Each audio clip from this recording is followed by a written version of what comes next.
And we are live. What's up, guys? Welcome to the debrief, aka Fred Reacts. What's up, guys? Welcome to the stream. Let me lower this volume real quick. Oh, man. All right, give me ones in the chat if you guys can hear. Everything is good.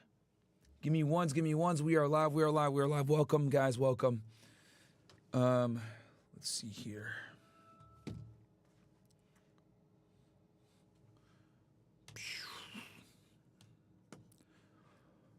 All right. Awesome.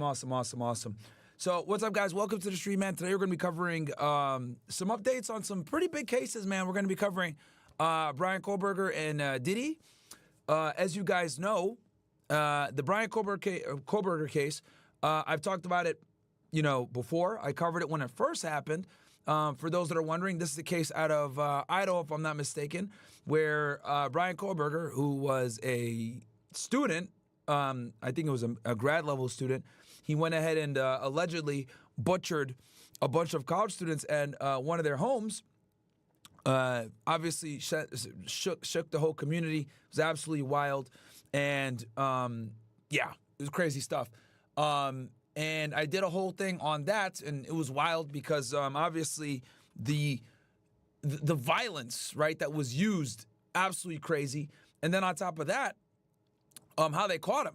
For those of you that might not be familiar with the facts of the case, what ended up happening was he went back to Pennsylvania on a cross country trip, and the FBI pretty much followed him there, and they did a search at his house, and what they found was when they checked the DNA of the trash was that the DNA that was found in the Pennsylvania residence, or in the trash from the Pennsylvania residence, basically matched DNA from, I think, a knife sheath or a knife left at the crime scene. So that's how they were able to effectively tie him to that crime.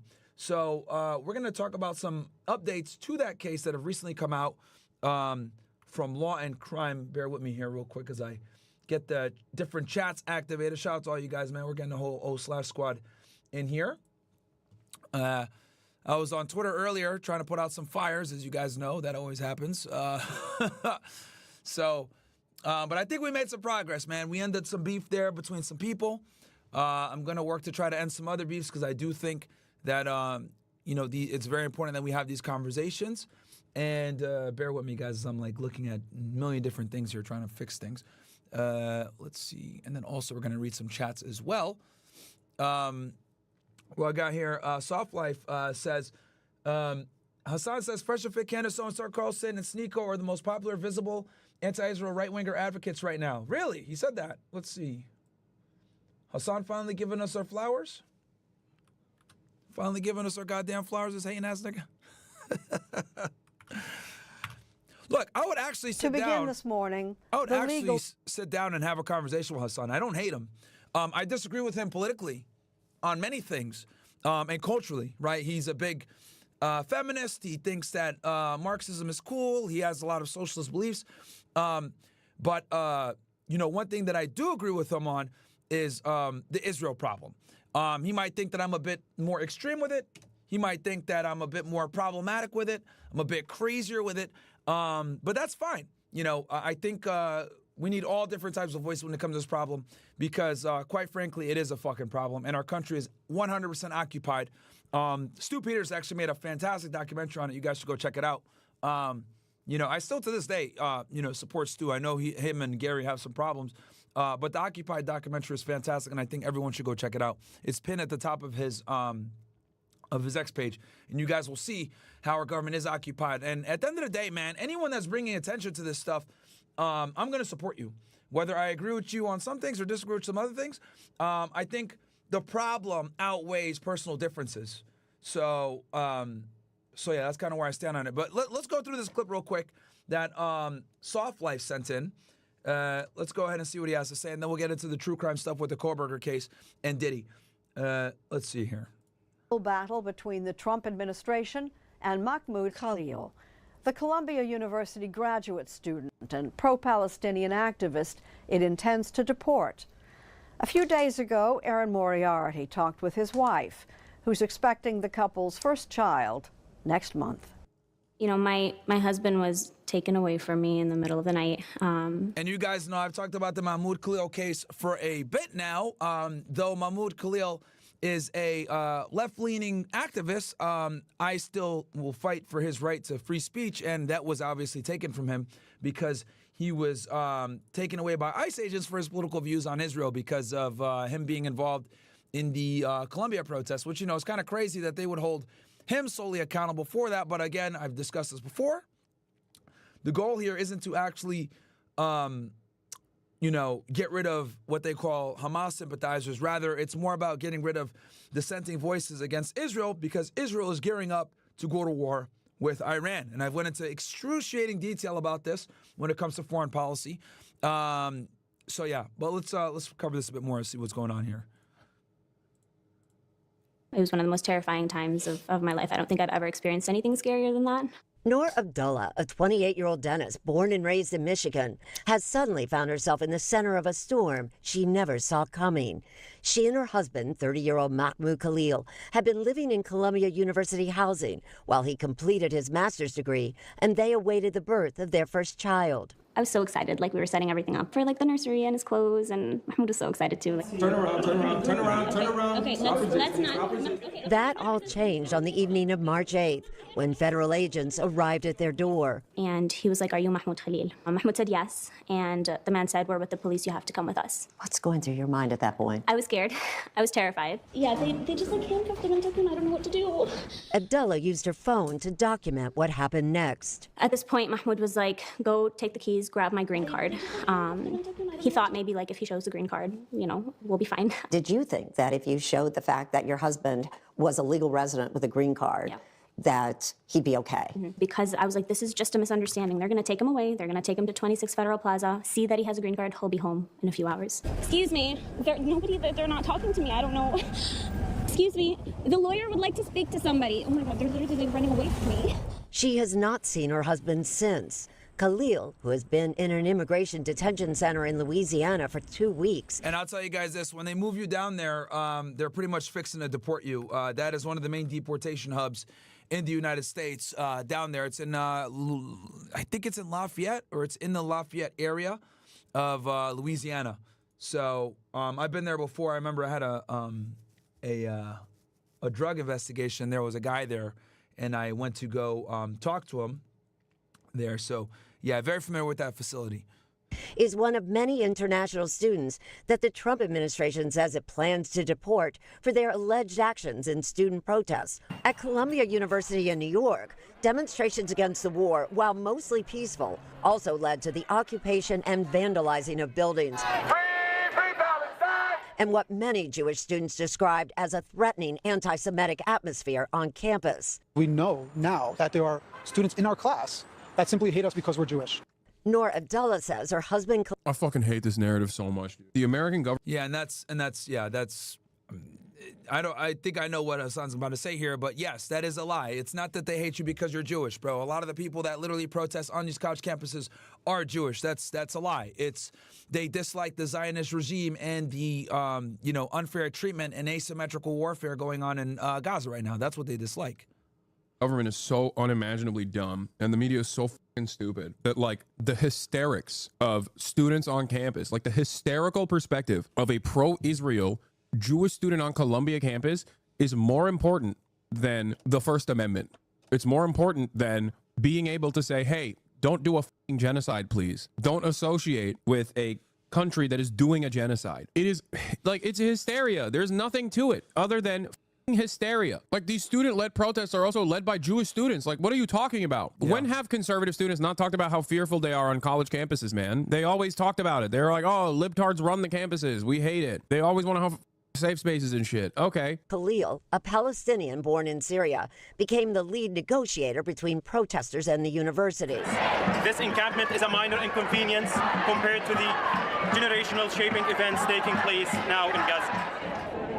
People really trusted him to be good in that role because he's so calm and good under pressure. The president wants... And just so you guys know, they've launched a complete war against all the Ivy League schools, okay? And now they're actually expanding it. I'll probably talk about this more tomorrow, But long story short is, I think Northwestern University out in Illinois has now been added to the fray. And basically what they're doing, guys, is they're going after all the universities that allow or facilitate these protests. And, you know, they're trying to get students that have any type of anti-Israel sentiment deported. And get their visas, their student visas revoked. And in this case, Khalil has a green card, which is right below a U.S. citizen. So this is, you know, they were pretty ambitious right off rip.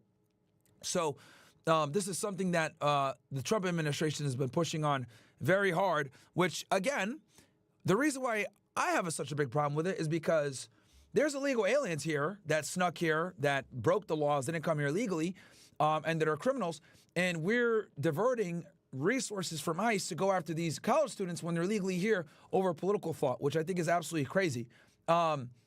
Meanwhile, you know, we're not deporting people. The mass deportations that Trump campaigned on is not what we're getting. Instead, we're getting essentially ICE wasting a bunch of time and resources tracking these students down and then deporting them. Because I'll tell you guys this, every student that they go pick up, that's an enormous amount of resources that you're wasting on going after college students that are legally here versus people that are illegally here. So it's pretty ridiculous. And I know because I used to work for ICE, and I know that they don't have resources like that to go chase out these college students while simultaneously doing the mass deportations that they promised and campaigned on. Trump didn't campaign on arresting college students. No, he campaigned on mass deportations and going hard on criminal aliens, which they're doing that to a degree, but they're also diverting an enormous amount of resources to this stupid endeavor for no reason. Why? We know why. Because of Israel. But in the days following Khalil's arrest, White House Press Secretary Caroline Leavitt painted a quite different picture. This is an individual who organized group protests that not only disrupted college campus classes and harassed Jewish American students and made them feel unsafe on their own college campus, but also distributed pro-Hamas. But there were also Jewish students protesting alongside them, so that's a terrible argument to make. Propaganda. You also know that the press secretary said that your husband circulated pro-Hamas flyers. Did he? That's not true. Is Mahmoud pro-Hamas? These are accusations that the Trump administration keeps pushing on him. Well, here's the thing. Let me tell you guys why it doesn't. Here's the problem, right?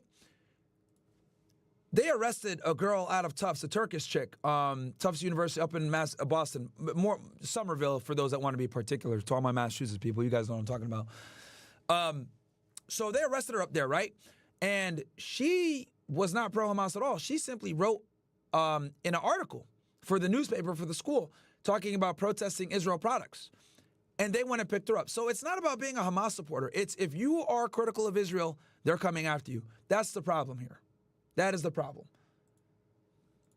Say to those. Maldive says, why did Stu bring her name in the midst of beast addressing Gary as Myron Gaines' J manager when it was nothing to do with you?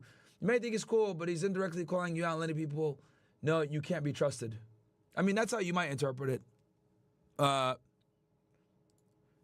So. I think it's ridiculous. It's disgusting that that's what they're resorting to, that's the tactic that they're using to make him look like this person that he's not. Literally, it's so simple. He just does not want his people to be murdered and killed. He doesn't want to see little kids' limbs being blown off, you know? Which mainstream media never shows anybody, by the way. I find that very interesting how Fox, CNN, even Al Jazeera, none of them show this stuff. You got to go on Twitter to see that, you know, what's going on over there in Palestine. Sorry, I had to up the volume a little bit. Led us to the situation, unfortunately, through bringing the police here. Mahmoud Khalil has not been formally charged with any crimes, and the government has showed no evidence he provided material support to terrorist groups. Instead, Khalil's been arrested and detained under the Immigration Act that allows the Secretary of State to deport any person whose presence or activities would, quote, have potentially serious adverse foreign policy consequences. See, and this is a very nebulous, and I told you guys this before, that they were going to use, like, you know, unclear immigration law to try to get this done. And that's what they're going to do, man, unfortunately. Now, with that said, he's going to still have to go see an immigration judge. I know some idiots out there were celebrating. He hasn't been ordered deported yet. It's just saying that he is deportable, but he's going to get his day in court. For the U.S. If you are in this country to promote Hamas, to promote terrorist organizations, to participate in vandalism, to participate in acts... Marco Rubio is a fucking Zionist idiot, man. absolutely owned, paid for, and bought by the fucking Adelsons. Rebellion and riots on campus. And it's funny because Trump actually made fun of him back in 2015 when he was campaigning, saying that he was owned and bought. You know, and it's crazy to see how the tables have turned. We never would have let you in if we had known that. If you violate the terms of your visitation, you are going to leave. In fact, Khalil was never charged with vandalism on campus. CBS News asked the State Department and the Department of Homeland Security for comment. We did not receive a response. This is incredibly rare, what happened to Khalil, isn't it? There are many things about this that I think are sort of without precedent or with very little precedent. I was really shocked. Lindsay Nash, an associate professor at Cardozo School of Law in Manhattan, teaches and practices immigration law. They haven't said that he's committed a crime that makes him deportable. They haven't said he's committed any kind of crime at all. What's more, says Nash, the provision that the government relies on was once determined to be too vague and unconstitutional. I called it. The federal judge who made that ruling, Judge Mary Ann Barry, President Trump's sister, who died in 2023. Her decision was ultimately overturned on procedural grounds. So this particular provision that Secretary of State Rubio is leaning on is really untested. I think it is. I think we'll have to see. And I told you guys this, that it was a very nebulous law that's never been used before. I told you guys this when they first used it. So they're absolutely going to challenge it in court. And I think Khalil has a good chance to win. So we'll see what happens, man. Okay, I didn't know that. That's crazy. As a Jew, personally, I'm worried that they're stifling free speech in the name of anti-Semitism. People will see that and start resenting Jewish people, and then actual anti-Semitism will start happening. Yeah, it's already happening. Dude, all of this conflation between Israel and Judaism is teaching people that all this baby murder is something that Jews love, and that the American government will take any action against people who dare criticize this baby murder. And it does hurt Jews. It is actually hurting them. You know what I mean? And this is why it's so important to like differentiate. Which a lot of people on X are like getting mad at me, like, "Oh, Myron, you like, what do you mean you like work with Jews?" I'm like, yeah, like, because I don't hate Jewish people. What the fuck? Like, yeah, no, I don't. You know, like. And that's the crazy thing, because like when you get into this this all or nothing mindset of like, oh, I'm just gonna hate an entire group of people. Like what ends up happening is no one takes you seriously and you become like a fringe idiot. Like my thing is this: you can criticize people within a group, criticize the movement, etc. But you got to know what you're talking about and name the names and the connections. That's very important. That's why, guys, I take a lot of pride in when I talk about this stuff, giving you guys names, giving you guys dates, giving you guys organizations, etc. That's super important, because if you're going to talk about this topic, you need to be educated, you need to be articulate, you need to be salient, because you are up against a fucking monster. So you can't come off as like some stupid idiot like spurging out. So my thing is, if we are going to talk about this issue, we need the people that are the best at articulating themselves on the front lines. We can't afford to have idiots and autists in the front making everybody look like a crazy person, right? So, anyway, let's see what we get here. To protect the Jewish people in this country. They keep conflating it. It's a dangerous conflation. It's a false conflation. And yes, it is already creating a shit ton of anti-Semitism in this country. And just like the only pro-labor sentiment on mainstream news was coming from the likes of Tucker Carlson, who is a WASP nationalist, if the only permissible and popular anti-Israel statements are coming from right-wingers, many of which who are anti-Semitic, like openly, and if that's the only game in town. This is what Hasan does all the time. He tries to virtue signal and call other people anti-Semitic so that he doesn't come off anti-Semitic. And he does the whole deflection. He's probably going to call us anti-Semitic. Let's see. People are going to say, I'm anti-Israel because I'm anti-Semitic. The Candace Owenses and the Fresh and Fits and the Sneekos and the Dan Bilzerians of the world, and even the Tucker Carlsons of the world, are the most visible anti-Israel advocates in this country right now. Collectively, they are presented as the sea of anti-Israel sentiment. And liberals, on the other hand, are focusing their efforts on people like myself, people like Mahmoud Khalil, or refusing to defend people like Mahmoud Khalil. I'd argue you're up there with what? You'd argue that I'm up there with like anti-Semitic statements, or you'd argue that I'm up there in terms of like being a visible. All right, well, he said that we're the biggest anti-Israel voice, so let's go, baby. Let's go. Because people on the left are pussies. They're scared to offend people. That's why. We're used to being canceled and censored and attacked over here on the right. We're used to it. Bro, I've been going at feminism, BLM, the lies of systemic racism. I've been going at all this shit. So, bro, this whole Zionist angle is nothing new. Nothing new. We've been doing this shit for a minute now. So, it is what it is, man. Let's see here.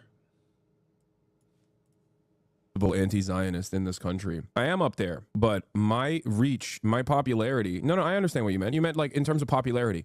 My reach and popularity is nothing. It pales in comparison to Candace Owens. Candace Owens every single day covers another anti-Semitic conspiracy on her broadcast. Like I see it. I see the clips on my Twitter timeline because Twitter is just dominated by Nazis. Every other day there's a new thing where she's like, yep, it's the Jews again doing... Hey, we're getting louder. / in the chat, baby.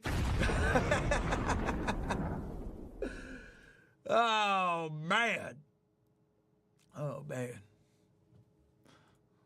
Jewish shit. That is the extent of her commentary. It is reactionary, and it is an incredibly easy to understand message. And it's a message that goes along with what Jake Tapper is saying, too. Because remember, dual loyalty being an anti-Semitic trope is true, and yet pro-Israel people constantly invoke the dual loyalty trope, but in a woke manner. So if the right-wingers are saying dual loyalty in a wokely manner as well, by the way, right-wingers who are pro-Israel are saying all Jews love Israel. This is like, shut the fuck up. You can't say anything about it. And liberals are saying dual loyalty in the exact same way. And then the anti-Semitic people are saying dual loyalty. Then the overwhelming media narrative on this issue is dual loyalty. Jews love Israel. Jews love the baby murder. It's their favorite fucking thing. What does it mean that American Jews rank Israel low on their party list? Interesting. That is literally what we are teaching this next generation. A generation that for the first time ever, perhaps, has actually recognized that what Israel's doing is wrong. Now, you either address that by going, yeah, what Israel's doing is wrong, but it has nothing to do with Judaism, or you think that you can defend Israel's actions with the old school method of trying to suppress any sort of criticism against Israel. And if you've done this for 70 years, if you've been able to successfully defend Israel for 70 plus years by saying, oh, dude, you're anti-Semitic, shut the fuck up. Why are you being anti-Semitic? What are you, a Nazi? Shut the fuck up. If you have been able to successfully do that for the past 70 years, but you can't do that anymore, but you're still trying to use that, all you're going to do is educate people on the false notion that Israel is for the Jews, by the Jews, and every Jew loves Israel, and they care about Israel more than anything else. Most U.S. Jews are, let's see here, not all. Interesting. Dangerous prospect here. That's where we're at. That is straight up where we're at, bro. Gen Z is crazy. The media does call all of Gen Z anti-Semites, even though not all of us are. It's bad because there are Gen Z that fall for anti-Semitic conspiracy, but muddying the waters is so bad. I know. And you know what's crazy, though? There is a shit ton of anti-Semitic Gen Zers out there. I'm sorry. This is just the truth. I mean, I see it. I see that shit nonstop. Americans are not very intelligent. They literally think, like, if you call COVID the Wuhan flu, that's somehow magically going to solve the problem, right? Like, it's the same shit. They think, oh, if we are anti-Semitic, then, you know, maybe we'll be able to solve the problem. We're doing activism by being anti-Semitic. I'll give you some common metas that even I didn't know. I think one number is 271, the new dog whistles. 271 is the claim that only 271,000 Jews were killed in the Holocaust. Oh, man. Seems he's been watching some podcasts, I guess. The Holocaust revisionist conspiracy. That's one. Another one is my family, her family, or his family was promised this 5,000 years ago. Now that in and of itself is not... Yo, that shit is funny, though. You can't get mad at the 5,000-year promise, man. Come on, man. Because that's literally what they use for everything. They literally use, oh, bro, I got to take this land, bro, because it was promised to me by God 5,000 years ago, bro. Inherently anti-Semitic. That's just like a joke about how... the false conflation of Israel with Judaism has been brought about. Why the fuck are there more dog whistles? Dude, Gen Z has different dog whistles than the generations prior. That's what I'm saying. They'll say, oh, 5,000 years ago, this person was promised this. It's not inherently an anti-Semitic statement, but it is applied towards all Jews in an anti-Semitic way sometimes, even though that joke is inherently about like the lie that the Israeli government tells about how, you know, this is the promised land for Jews and has to be Jewish controlled. Israel is the promised land. I think the average Jewish person who supports Israel calling everyone who even mentions the conflict in a light that doesn't positively reflect Israel a Jew hater could be why Gen Z is like that. I don't agree and can look at someone who says that to me and think they're just misinformed and brainwashed. but the kids just invented a new dog whistle on the spot. I think it's the first generation where you're really seeing the backlash with. Yes, I know, I agree. That is literally what I'm saying. That's my point. If you think that constantly conflating Israel with Judaism and thinking that that is a defense mechanism to stop conversation entirely from taking place by saying, oh, you're being anti-Semitic, you must hate Jews.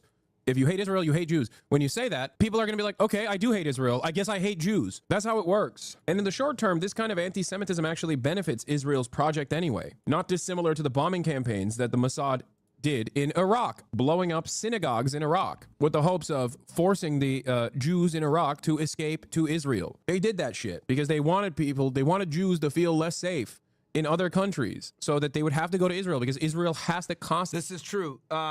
This is absolutely true. Doing false flags and shit like that to make Jews feel unsafe so that they move. Also, they need it so they can populate the area, and also for people for the IDF. You know what I mean? When you're killing your own people, thanks to the Hannibal Directive, you're going to need people.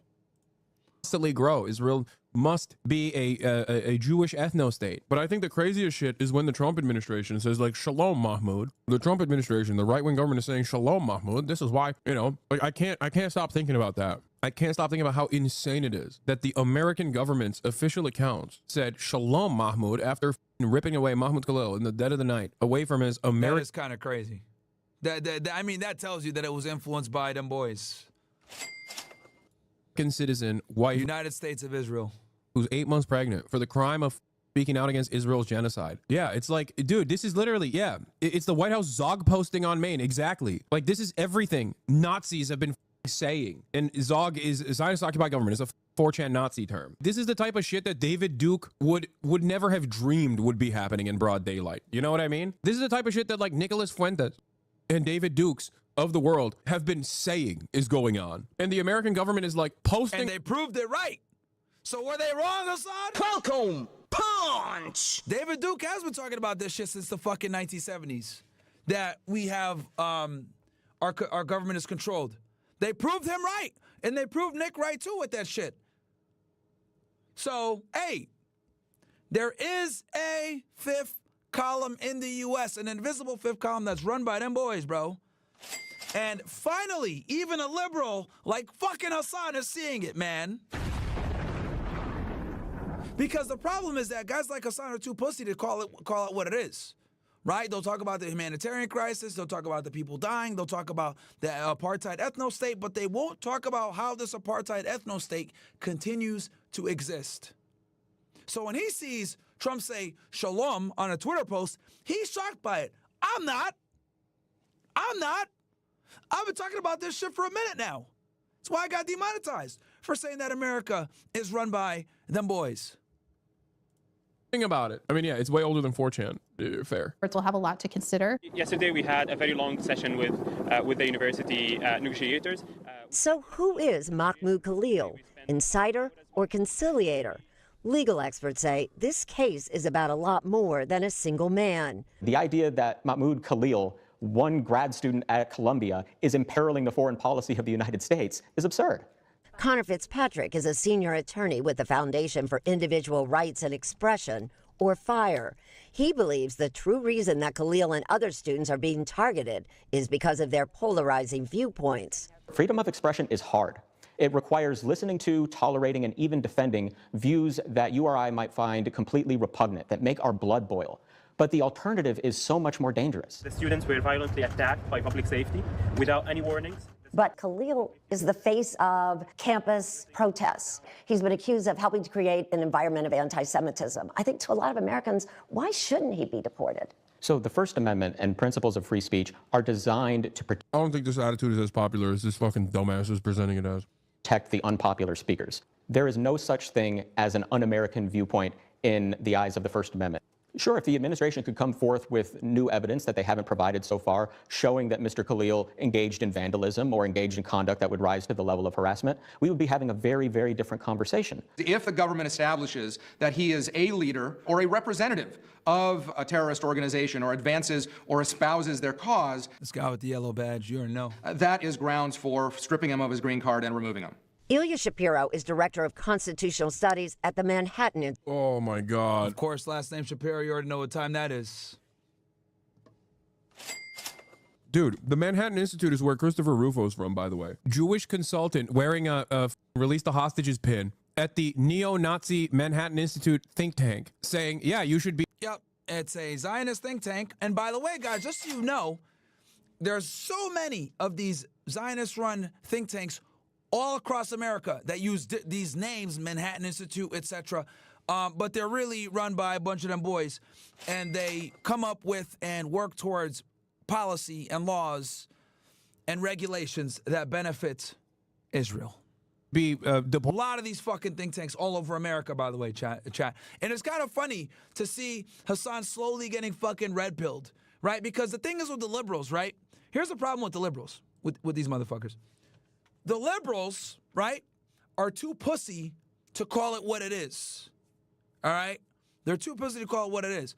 So guys like us on the right, since we're used to getting, attacked and crucified for our viewpoints, we call it like it is. Hey, these fucking guys are over here subverting the government, pushing their goddamn political ideology, and they're doing it through their influence, power, and financial backing. Hey, it's what it is. Meanwhile, guys like Hasan are slowly catching on. When he sees shit like the government saying, Shalom, Mahmoud Khalil, and he's like, oh, what the fuck?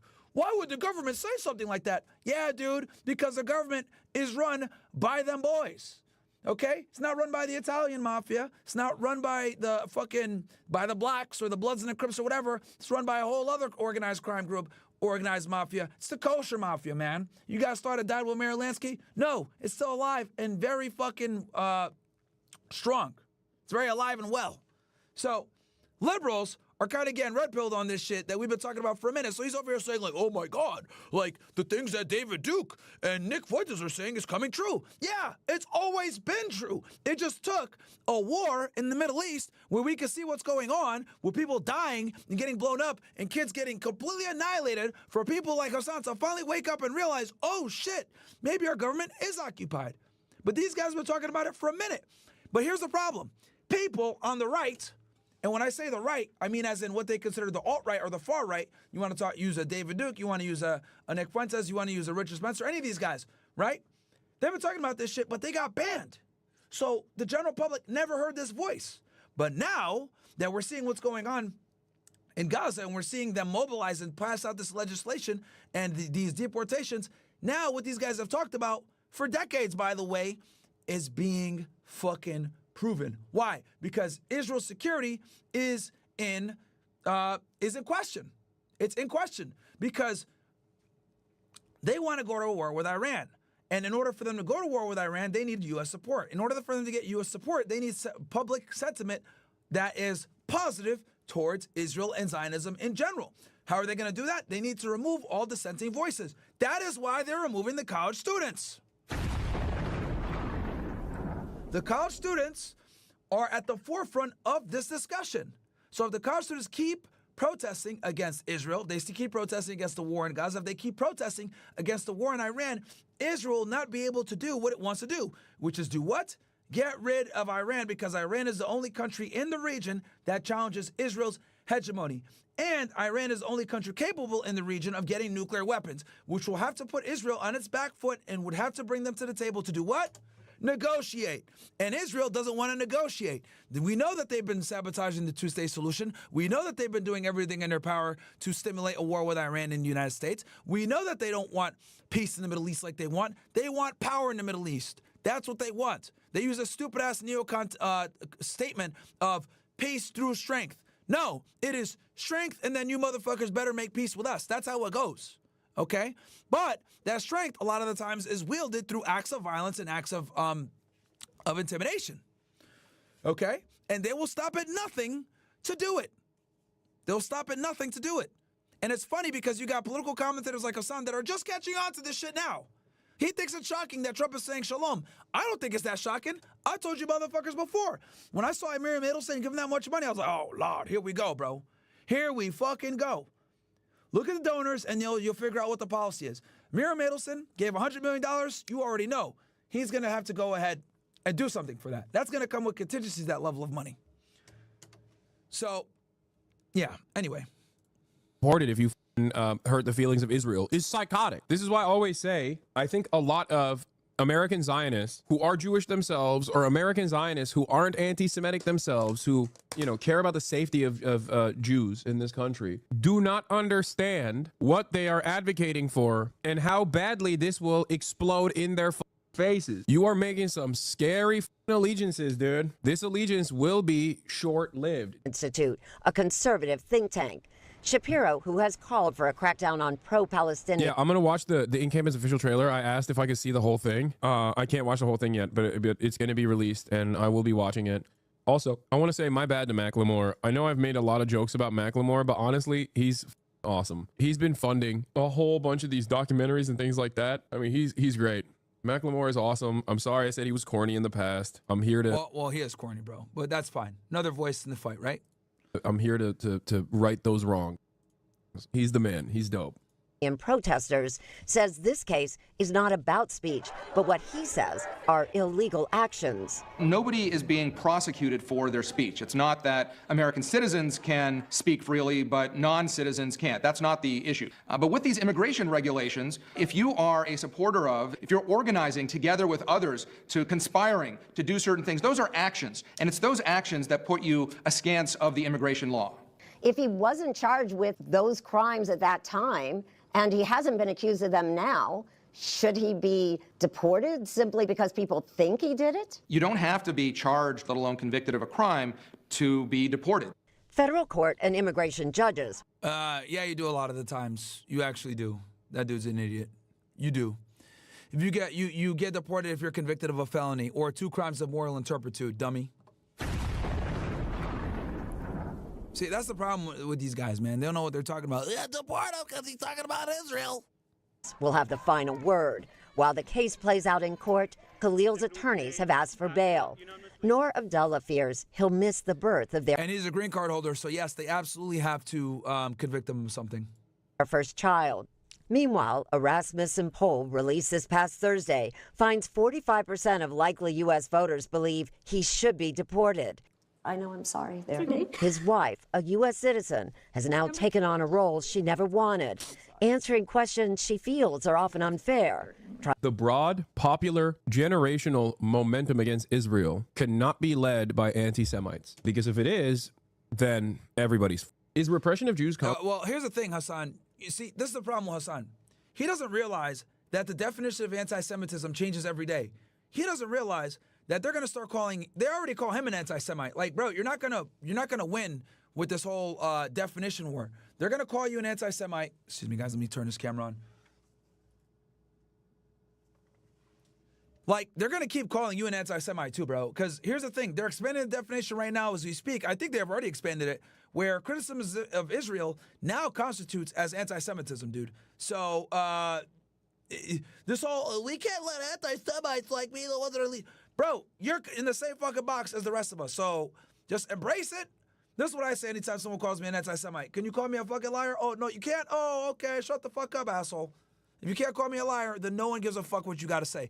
That's how you approach the you're an anti-Semite angle. That's what you got to do.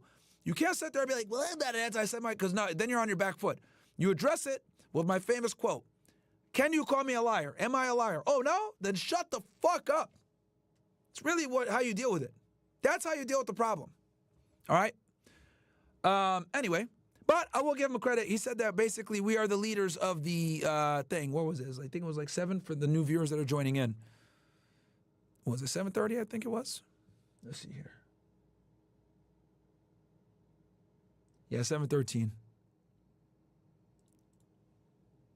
I think we'll have to see and court. Okay, I didn't know that. That's crazy. As a Jew, personally, I'm worried that they're stifling free speech in the name of anti-Semitism. People will see that and start resenting Jewish people, and then actual anti-Semitism will start happening. Yeah, it's already happening. They are stifling free speech, though. Dude, all of this conflation between Israel and Judaism is teaching people that all this baby murder is something that Jews love, and that the American government will take any action against people who dare criticize this baby murder to protect the Jewish people in this country. They keep conflating it. It's a dangerous conflation. It's a false conflation. And yes, it is already creating a shit ton of anti-Semitism in this country. And just like the only pro-labor sentiment on mainstream news was coming from the likes of Tucker Carlson, who is a WASP nationalist, if the only permissible and popular anti-Israel statements are coming from... What the fuck are you talking about? He's a WASP nationalist. Like, dude, like, and this is the problem with these guys. Oh, bro, he's a WASP nationalist. Is that your way of calling him a white nationalist? Tucker is not a white nationalist whatsoever, Hasan. Come on, dude. Come on, man. From right-wingers, many of which who are anti-Semitic, like openly, and if that's the only game in town, people are going to say, I'm anti-Israel because I'm anti-Semitic. The Candace Owenses and the Fresh and Fits and the Sneekos and the Dan Bilzerian. Sneeko doesn't even talk about this shit no more, bro. What are you talking about, man? He might say free Palestine or whatever, but like, dude, don't drag him in this conversation, man. Of the world, and even the Tucker Carlsons of the world, are the most visible anti-Israel advocates in this country right now. Collectively, they are presented as the sea of anti-Israel state sentiment. And liberals, on the other hand, are focusing their efforts on... Anyway, whatever. Let's see what else we got here.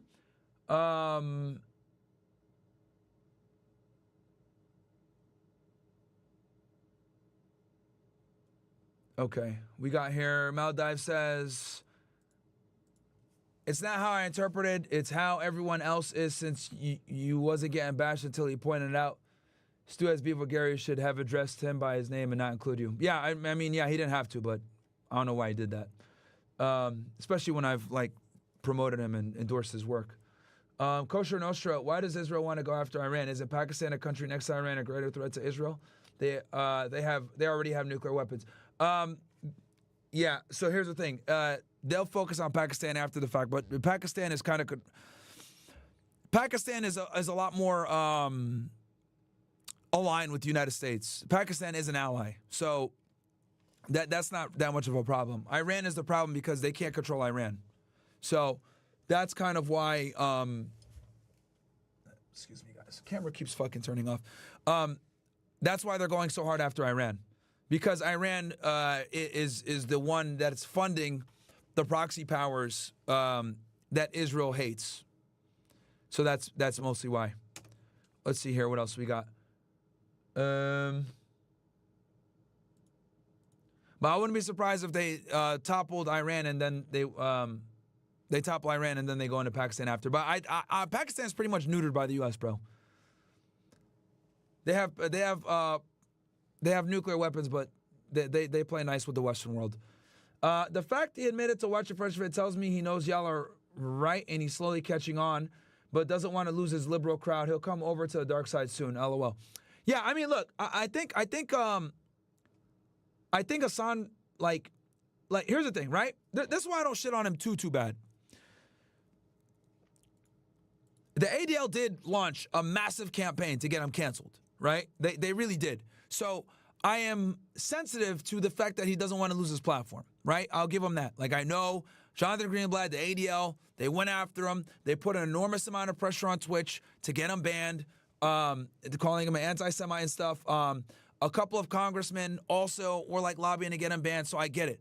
So he had to obviously be very careful in how he says things. But my dislike for Hasan is where he would throw us under the bus to make himself not look anti-Semitic. That's when I was like, oh, but this guy's a fucking bitch, right? Because he's over here saying like, oh, well, you know, Myron is unhinged. Oh, he's a real anti-Semite. I'm just like critical of Zionism. And it's like, bro, it doesn't matter. Like, once you start playing that game where you start getting scared of these fucking lobby groups, they're going to call you an anti-Semite no matter what, dude. They're going to call you an anti-Semite no matter what. So you might as well, like, say what you got to say, right? Within reason, of course, right? You don't want to be a fucking moron saying a bunch of stupid shit that's not true, but you might as well just say what you got to say. But he was so terrified of getting canceled off of Twitch. And what ended up happening, Twitch canceled me and Sneeko for that to protect Hasan. That's the truth, man. So, hey, it is what it is. But yeah, he's terrified of these guys. But he knows what it is, man. There's no way. Either he knows what it is and he's like holding it back, or he's slowly getting red pilled. Okay, let's see here. All right, so let's go ahead and go over the Kohberger case, guys. Not allow the state to label him in testimony as a psychopath or a Also, guys, do me a favor. Can y'all like the video? Only got 550 likes. We got like, what, 3,000 plus you ninjas in here, man. So do me a solid, like the video, guys. Let's get that engagement up. Also, just so you guys know, I dropped a clip, all right, on YouTube. You just type in Myron Gaines. Boom. Oh, shit, no. I didn't mean to do it on YouTube. What the fuck?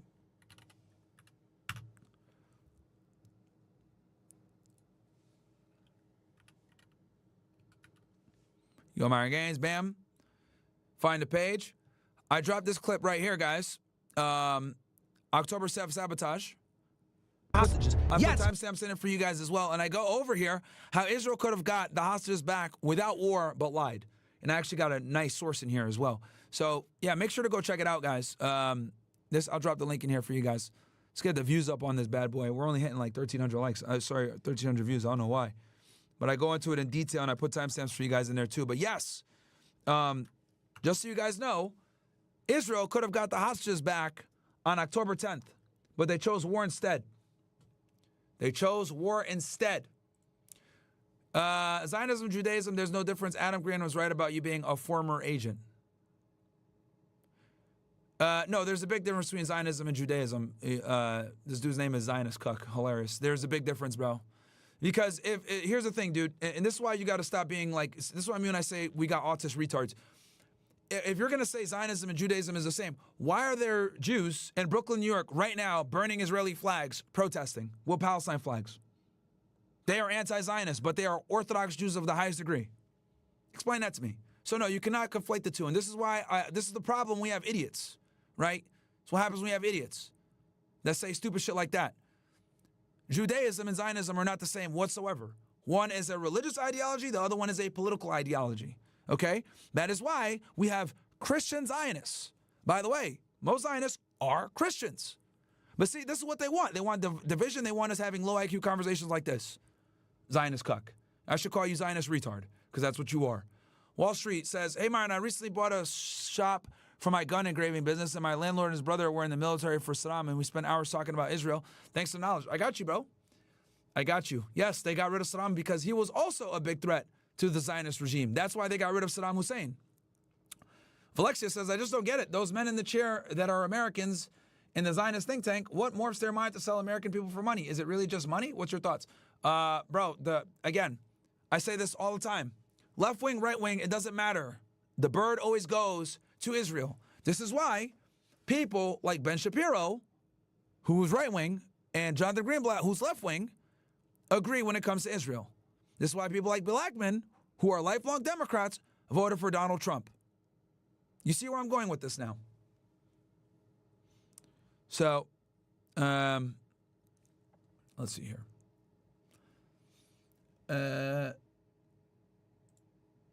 So, Jews are the problem unless you work with them. Worst cope I've ever heard. What the fuck are you talking about, dude? See, idiots like this Zionist cut guy are the problem, bro. Like, see, you're one of these idiots that's like, it's all the Jews. Let me ask you this, bro. If you're in Twitter space earlier, we had Simon in there, right? Simon is Jewish. He's a Muslim that converted. He talks about the financial institutions and the financial cabal. Is he a problem? Dave Smith was just on Joe Rogan. He exposed a lot of the Zionist propaganda. Is he evil? Is he bad too? Right? There's David Cole, one of the first guys to question a certain event. David Coleman. Is he bad too?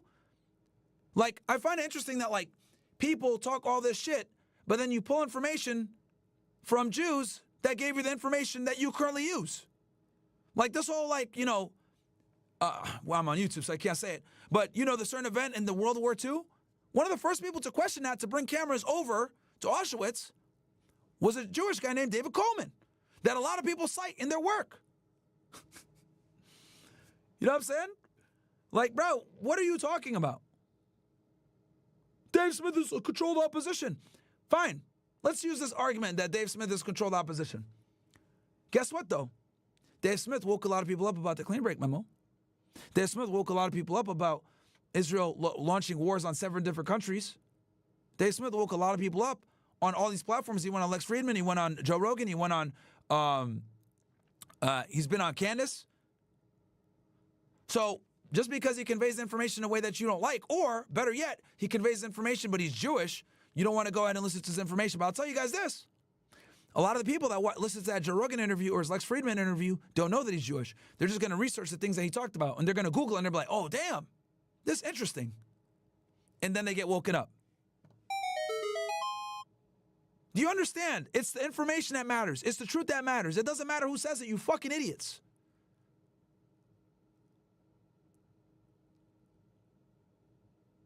Okay? Look, you don't got to like Dave Smith. That's fine. But he's waking a lot of people up. He's waking more people up than you while you sit here in my chat talking shit with a fake name and your face not out there. He's controlled opposition. That's fine. You guys can say that. He's controlled opposition. He doesn't go hard enough. Fine. But people are going to Google the shit he says and then find me, find Nick Fuentes, find someone that might be a bit more deep in this shit. Guys, it's about waking people up, bro. Everybody wants to be the star. It's about waking people up, bro. That's why even people like Hasan, who I disagree with, he's still waking people up on the lefty side. There's people that are going to listen to Hasan that will never listen to us. Everybody has their fucking, has their usage, bro. Probably that one Asian chick isn't getting deported. So I just watched Dave Douglas debate. LMAO, Douglas Logic, none of us should be blindly believe that event in the 40s since you know we weren't fucking there. And neither were most of the dickheads who wrote the history books. Yep, I'm telling you, man. On top, I hear talk a lot about weight loss or for fat asses. What advice can you give to those who want to bulk and gain weight while maintaining a great looking body along the way? Slight calorie surplus. Very, very slight calorie surplus. That's how you avoid getting fat. There, Myron, thanks for the content. This from Nightly Wisdom. Was on your space this afternoon. Is there a way we could bring Simon on for more info on the banking system, especially what this whole new world order is going to lead in the next decade? Yeah, I'll bring him on. I'll figure something out. I'll talk with him because he's very good with the finances. Yeah, this Zionist idiot right here, Zionist cuck. You're a Zionist moron is what you should really name yourself. Wall Street swindler. Hey, man, I just bought a shop. Bought a shop for my gun engraving business. My landlord and my brother were. Oh, yeah. Okay, I read this one earlier, too. Cool.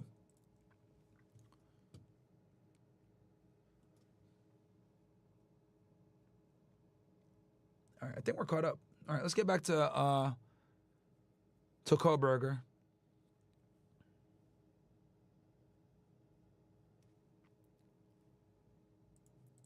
Sociopath. Bryan Kohberger's lawyers and prosecutors in a marathon hearing over evidence ahead of his August trial, and the judge was not holding back. Okay. But you've made some serious accusations against the state of hiding evidence, and yet you've provided no factual basis, zero, that evidence existed. And prosecutors are firing back at the defense. We have a lot better aggravating evidence than the fact that he has level 1 autism. I go through some of the new details that we've learned about the case. Oh, yeah, also, interesting thing, guys, Gary does not follow the Jewish religion, bro. So, again, your stupid argument about Judaism is retarded. Bro, it's like, yo, you're not going to get me to turn on my friends, bro. So, like, look, honestly, at this point, let me be very explicit about this. We already deaded the beef. Gary talked with Truth Teller, and I'm going to get him to talk with Stu, and we'll end this shit. But look, if you guys got a problem with Gary, you guys hate Gary, whatever it may be, that's fine. Get the fuck off my channel. Go watch somebody else. I'm not turning my back on my friends. Gary was there with me when people were talking shit. Gary was there with me when we were dealing with a bunch of bullshit. He helps out behind the scenes. We're fresh and fit. Obviously, I got the debrief. I run this shit completely by myself. He doesn't have any oversight of what kind of content I do or what I talk about, etc. Obviously, I talk about a lot of controversial shit. So I do and say whatever the fuck I want to say and do. And Gary helps us out behind the scenes. If you guys don't like Gary, that's fine. I know a lot of y'all don't like him. Cool, no problem. But I'm not going to fucking get rid of somebody that's been with me for a long time helping us out. If you guys have an issue, oh, he's Jewish. Okay, bro. All right, get the fuck out of here. Go watch somebody else. I don't know what to tell you. But I'm not turning my back on my friends. I never have and I won't. And if you don't like it, then get the fuck out of here, bro. That's really what I got to say. You guys should know this about me already. If people are good to me, I'm not turning my back on them. I don't give a fuck what anybody thinks. That's how I move. I stand by my friends through thick and thin. And that's what it is, bro. If I lose followers for it, oh well. Oh well. I'll continue making my content. There is no control over here. I say and do whatever the fuck I want to do You guys know this at this point. I've been canceled and demonetized. Lost many accounts for this shit. So, yeah, dude. If you guys have that much of a hard-on for Gary, I don't know what to tell you. We already ended the Truth Teller beef. I'm going to bring him with Stu. We'll fix that as well. I think there's some misunderstandings there. I think we're stronger together in this movement than apart. If you guys don't rock with that and you guys just want to hate all Jews and say, Myron, you're a sellout because you work with a Jew, all right, bro, cool. Hate all Jews somewhere else, man. We're not doing that over here. Welcome to Crime Fix. I'm Anjanette Levy. It was a long, long day in court for Bryan Kohberger, his lawyers, and prosecutors as they argued over what evidence the jury would hear at his trial this summer. Kohberger's lawyers and prosecutors have filed a number of motions discussing everything from Kohberger's car and cell phone records, a surviving roommate's description of a man with bushy eyebrows, Kohberger's Amazon records, his autism diagnosis, and whether the death penalty should be a possible punishment for him. Kohberger's lawyers say he maintains his innocence in the murders of Maddie Mogen, Kaylee Gonsalves, Ethan Chapin, and Xana Kernodle at a home near the University of Idaho campus in Moscow in November of 2022. Now, we learned some new things about the case at this hearing. We usually do, and I'm going to go through those, but first, let's listen to some of the arguments. Kohberger's lawyers have asked Judge Hippler to bar prosecutors from labeling him a psychopath or a sociopath. Here's Ann Taylor. If that's allowed to happen, then Mr. Kohberger is colored with an opinion or a way the jury will view him that is unfair. And our request is that the court not allow the state to label him in testimony as a psychopath or a sociopath, because any kind of testing is unreliable. That would relate to, or that would become problematic within the rules of evidence to do so, and the inflammatory nature of those kinds of labels would. I'm not aware of any testing that has been done that has reached that conclusion. Am I missing something? You are not missing anything. There has not been any testing. There has not been any labeling. Now, a lot of people were confused by this request. Why is she asking for this? Ann Taylor said it was simply preventative, but prosecutors said they weren't going to use those words anyway. Here's Judge Hippler. With respect to the use of terms psychopath or sociopath, I do understand that there is no evidence that the defendant specifically has been tested and found to be with that diagnosis or personality disorder, if you will. And I understand the state is not intending to, at this point, seek to attach that label.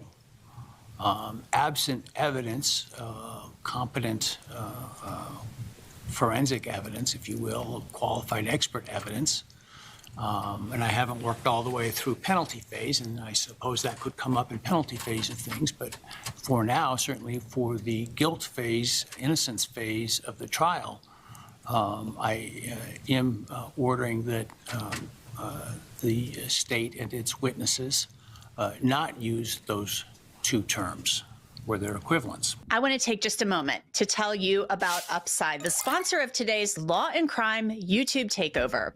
Upside is a great free app that gets you cash back on things like gas, groceries, and restaurants.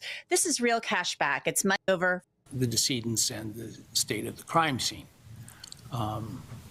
This, I would imagine, from what I've seen, some of those photographs are particularly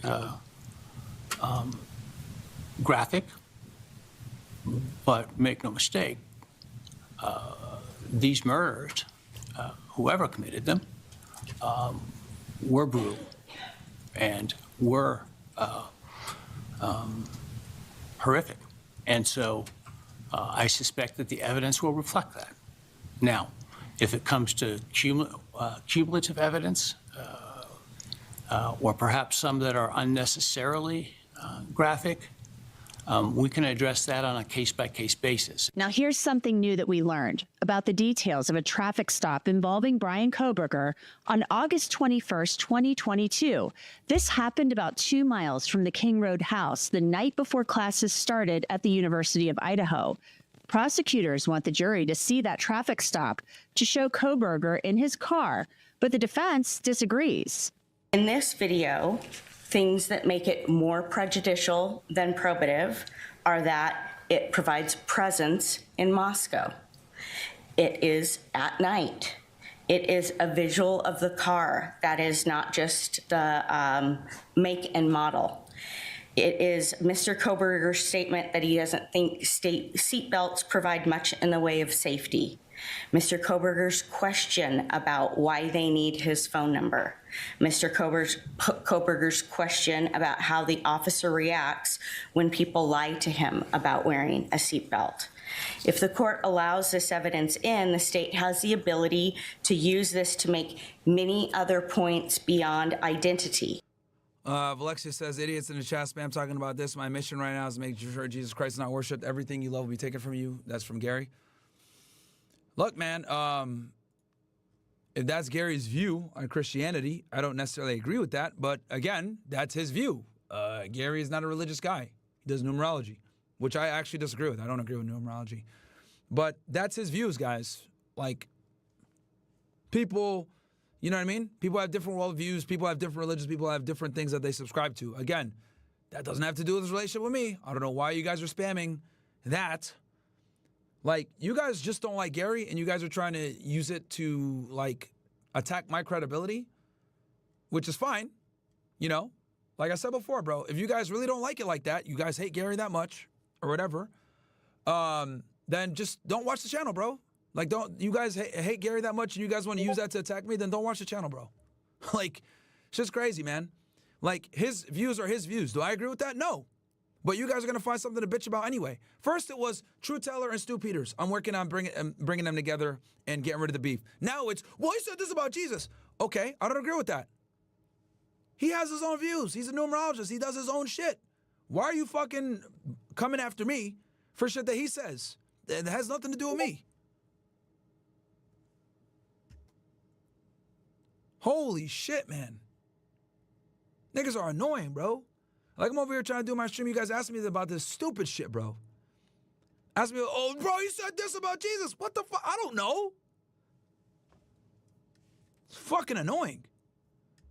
Holy shit. It's like, and then this is just like wasting time and energy for no fucking reason. And I kept telling him that you advocate for free speech no matter for something, and they're just like, yeah. That's the important thing about free speech. These idiots are the reason why we have censorship. Yeah, bro. Like, holy shit, man. You niggas are annoying. You guys are in here bitching about Gary. Go complain to Gary. What the fuck? God damn, you guys are obsessed with this nigga, bro.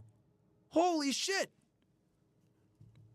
You guys are legitimately fucking obsessed with this guy. You guys are mentioning shit to him that I didn't even know about. The hell? You guys watching this stuff for some of y'all angry fans? Like, bro, seriously. Just wild. Like, I literally just got off a space. I had him and Truth Teller bury the hatchet. Now I'm working on getting him with Stu Peters, making peace there. Then you niggas want to talk about some other shit. What the fuck?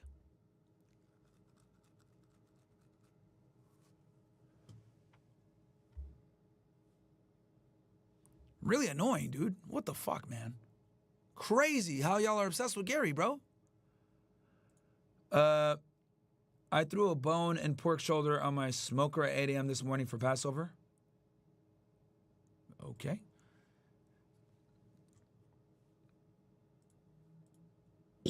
And the jury would have the ability to potentially seek to ask to rewatch the video and draw other conclusions that we are worried about, such as I mentioned, him being at night, not wanting to, it being at night, him not wanting to give his phone number, which could be construed as he wants to hide his identity. Now, we knew about this traffic stop and requested the video. It's the only one involving Kohberger that's never been released. Prosecutors simply won't give it up to the public. Bill Thompson argued the jury should see this video. Just because the defendant doesn't like the fact that we can prove who he is, that we can prove what car he's driving, that we can prove what his phone number is, that we can prove his address. I mean, those are all things that tie together to connect the defendant to the homicides. Just because they don't like that isn't a basis to object to it. Now, Judge Hippler said certain aspects of the video are concerning, like Kohberger asking police why they need his phone number. So stay tuned for a ruling on that video. Kohberger's lawyers also argued their motion to keep the surviving roommate, DM, from using the words bushy eyebrows to describe a man she saw walking through the King Road house, which is how this selfie of Bryan Kohberger came to light. He took it 6 hours after the homicides occurred. Prosecutors say it shows his eyebrows that morning. Kohberger's lawyers say DM's account is unreliable for many reasons. She described herself as, quote, probably very drunk, and given the amount of alcohol she told law enforcement about consuming the entire day, that makes sense. She started with champagne mimosas in the morning, then White Claws 9 to 10 throughout the day. Then that night before she got home, she was involved in a drinking game and drank Borg, which is hard alcohol and flavoring. Her degree of attention, given this, supports unreliability. Factor 3, the accuracy of the description. Her description is that she saw a person wearing all black, not insanely tall. She doesn't know if she saw lips and nose. She is certain he is white. She never mentions eyebrows herself initially. The person who asked about eyebrows was law enforcement. Now, Kohberger's lawyer said that DM told detectives that she saw Xana Kernodle at some point and thought she was simply passed out from drinking too much.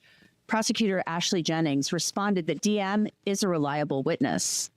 The male DM saw that night was covered head to toe. The only thing that was uncovered was a portion of his face. That does not lend itself to positively identifying any particular person. Therefore, an identification procedure was not used, and that Manson-Biggers test is inapplicable. Instead, on 4 separate occasions before Bryan Kohberger was even identified or arrested, DM gave consistent descriptions of the male she saw in the residence that night at around 4 a.m. Every time she described this person as being white, male, wearing all black, a few inches taller than her, she's 5'10", wearing a mask, skinny, athletic, tone build, and not a voice that she recognized. During 3 of those interviews, she then describes the male's eyebrows, and she describes them as being bushy. Obviously, there was some focus on the eyes or the eyebrows by investigators because this is the only portion that she could see. She never wavers in her description of the person that she saw. She's very clear about what she does remember and what she doesn't remember. Defense put the state of Mr. Kohberger's eyebrows into question.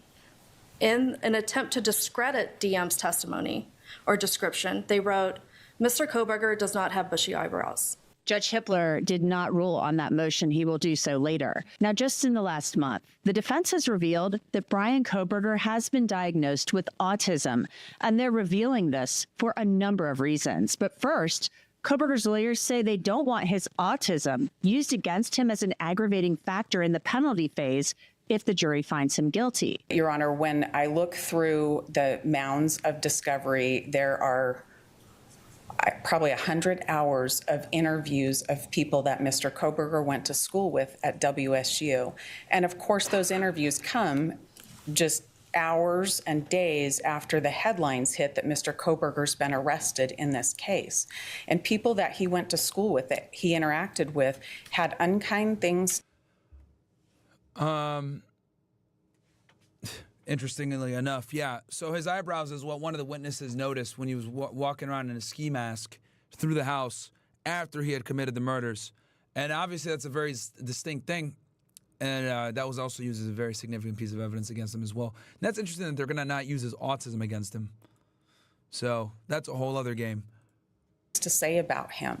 And a lot of their... Yes, they did find his DNA on a knife in Pennsylvania all the way on the other side of the country. That was one of the strongest pieces of evidence that they had against him. unkind things when you understand them in the context of autism, the way he may stand in a room near a doorway, the way he may look too long at a person. Their interviews are different when you know he has autism and you know the characteristics he displays. But those awful comments, those mean comments about him, if the state uses those as aggravators, that's using his autism characteristics. So this was a pretty interesting argument that Ann Taylor made. The prosecution said, though, that it won't be using Kohberger's autism diagnosis against him.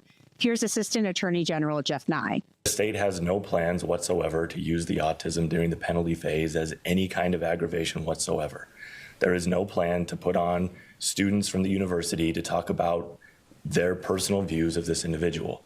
To be quite frank, if we get to a penalty phase, we have a lot better aggravating evidence than the fact that he has level 1 autism. And frankly, it's just not a persuasive argument to ask a jury to impose the penalty of death because someone has autism. So this next motion is really important because it has to do with Bryan Kohberger's family being in the courtroom during the trial. Prosecutors have said they may call members of Kohberger's family to testify, so they can't be in the courtroom until after they do so.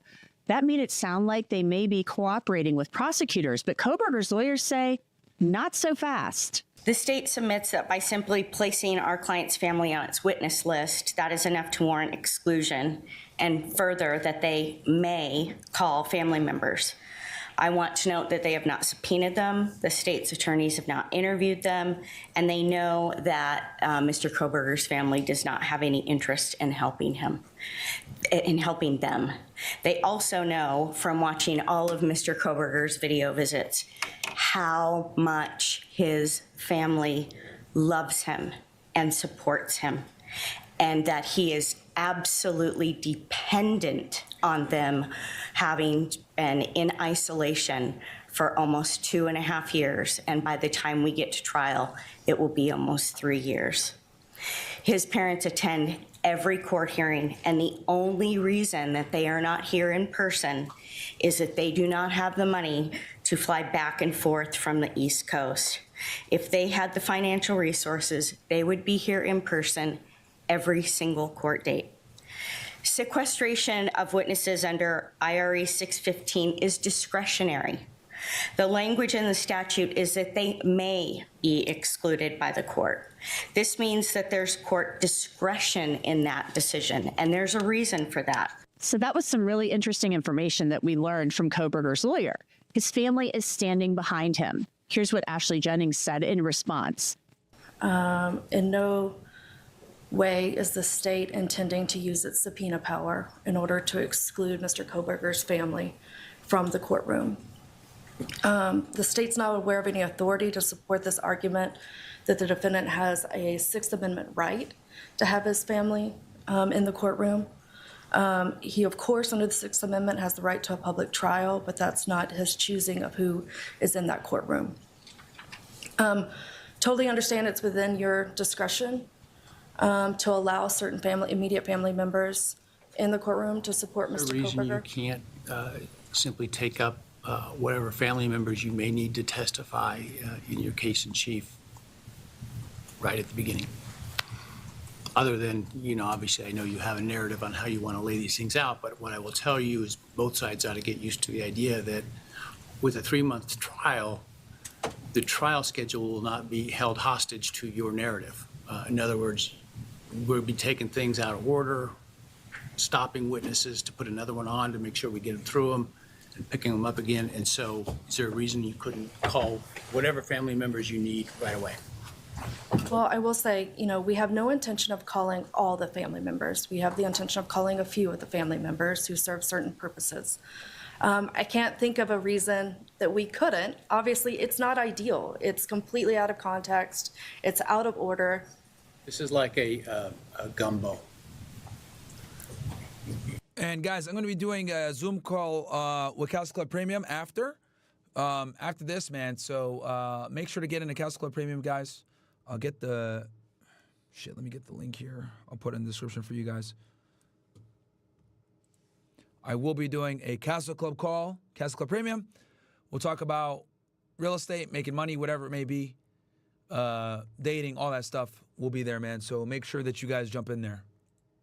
You are going to put all the pieces that go into that into the pot. And at the end of the day, the jury's going to decide whether it's a good soup or not from the state's perspective. And so I think we get too obsessively stuck on the idea of exactly the order these things need to come in, right? And so I'm not sure why you couldn't call the family members you need up front, and then we take away this concern. I can certainly understand from the defense perspective the need and desire to have the defendants support family here in the courtroom. I do too. And I guess my preference would be for that, even though it would be out of context and interfere with the state's preference of how to present its case. And I think I do take issue with the defendant being able to direct how the state presents its case to a jury. So Judge Hippler basically told the prosecutors to adjust and call whichever Kohberger family members they need to call early in the trial so they can be in the courtroom to support him. Now, we've heard a lot about Bryan Kohberger's Amazon account, and prosecutors have said he bought a K-bar knife. And this is what pretty much got him like gemmed up, this K-bar marine knife. And by the way, guys, link is pinned in the top, link is in the top of the description, by the way, for you guys. If you guys want to go ahead and join the Zoom call after this. We're going to cover the Diddy case, and then I'm going to bring a special guest in as well. I think we have a very important message to send your guys' way. So, yeah. Hold on one sec.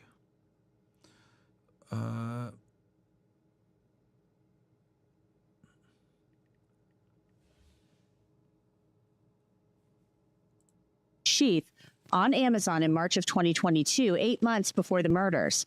As lawyers say, testimony about click activity on that account is unreliable and shouldn't be allowed at trial. You also just proffered that, that based on the information that you understand, that equates to a purchase. And I've put a declaration in front of you from an expert that says that Amazon doesn't work exactly that way. And that's the problem, that when it is represented as a click, that indicates to the average person that he sat at a desk and clicked and made a purchase when there's a lot more to that.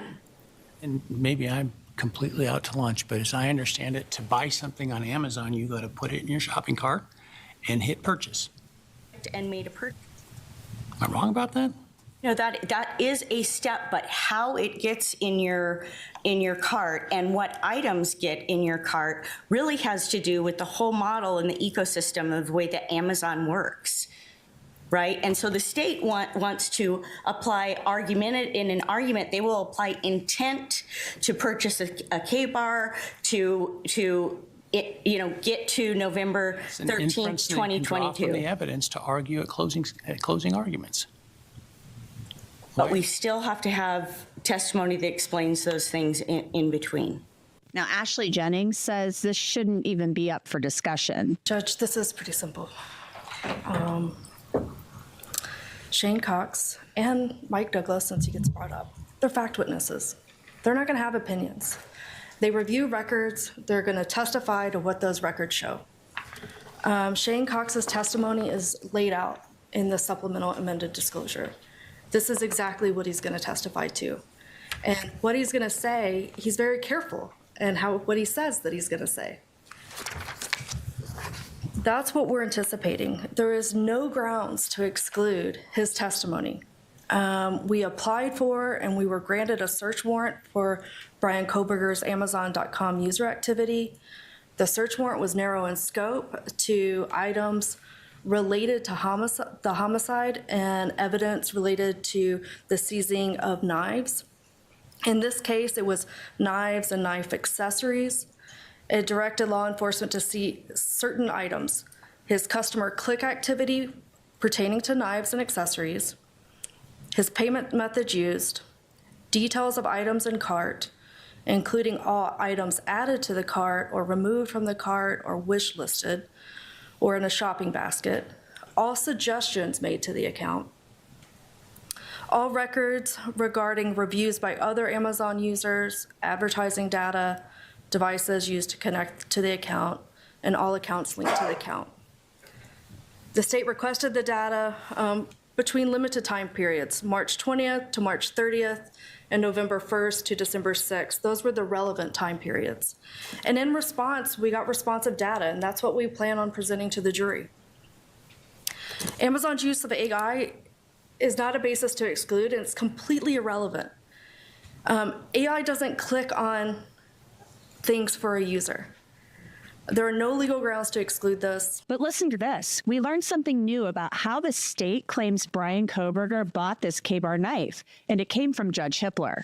Special Agent Douglas's testimony, that seems to have shifted a bit from he's going to talk about bank records and debit purchases, and it's become bigger without any opinion. I don't know what his opinion about anything will be.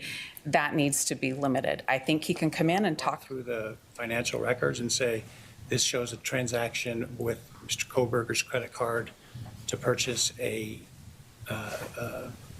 Amazon gift card, and that this Amazon gift card was used to purchase a knife. If he can say all of those things, I think that his ability to talk about receiving the bank record and looking at it and saw a purchase history, I think that's fine. But to provide an opinion about what that means, that's not disclosed. Well, Your Honor, I don't want to wait to find out. I'm asking the court to. My point is this, I'm not in a position to exclude their testimony because they haven't shown me that they're offering something beyond what they've disclosed. So the state is going to prove that Bryan Kohberger bought an Amazon gift card and then used it to buy the knife. That's their claim. Now, remember when I told you that Bryan Kohberger claimed his alibi was that he was out driving the night of the murders and that he did that often? And now here's the other thing, too, why they got him cooked on that. So they did cell site tracking data on this case, and what they found was that his phone hit off a bunch of different satellites on the way going to the location and back. And the way that cell site tracking data goes is you're basically able to do like historical pings of where the phone hit off of when it was traveling. That's how they're able to figure out where the phone is. And that pretty much put him at the place of the murder at around the right time. So not only do they have the DNA evidence, they also have the phone information as well. To go to a park and look at the stars? Well, the state says that doesn't qualify as an alibi. But Ann Taylor says it does, partially. Mr. Kohberger has consistently maintained his innocence and said that he was out driving in the early morning hours of November 13th, 2022. And he can testify to that. I'm going to get to that. We provided Mr. Ray as a partial corroboration of Mr. Kohberger's alibi in an abundance of caution. The thing I didn't want was to be here with Mr. Thompson saying they should have told us they had a partial corroboration, now they can't use it. So that's why we disclosed Mr. Ray as early as we possibly could.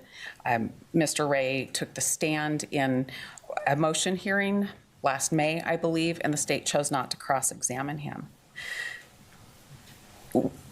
I disagree that Mr. Judge gave us repeated opportunities to produce more. There was a mix-up about what an order meant when speedy trial was waived and the trial was reset and all of the deadlines were extended. The problem is Idaho requires someone to have a witness who can vouch for an alibi, and Kohberger hasn't provided that. Well, we knew the defendant was out driving around. We have other evidence that show the defendant was out driving around.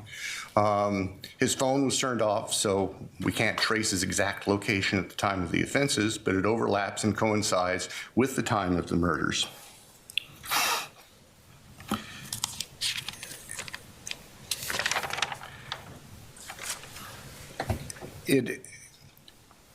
The can's been kicked down the road several times on this, and it's nobody's fault. Judge afforded the defendant multiple opportunities to provide a compliant alibi response. That never occurred. The defendant's response from earlier this year doesn't have anything new or different. It talks about partial corroboration of a partial alibi, which, frankly, the statute doesn't talk about partial anything, nor can we find that in the case law. The defendant acknowledges that their cell phone expert, Mr. Ray, can't account for the time of the homicides itself. Of course, we know that because his phone was turned off. So the only person who can testify to an alibi, if there is an alibi, is the defendant himself. If he elects to testify, that's fine. So the only person that Bryan Kohberger has testifying about his partial alibi at this point is his cell phone expert, Cy Ray. Your Honor, the notion of partial corroboration of the alibi is concerning because that kind of begs the question between complying with the alibi disclosure statute or not. And let's see here. Oh no, caught up.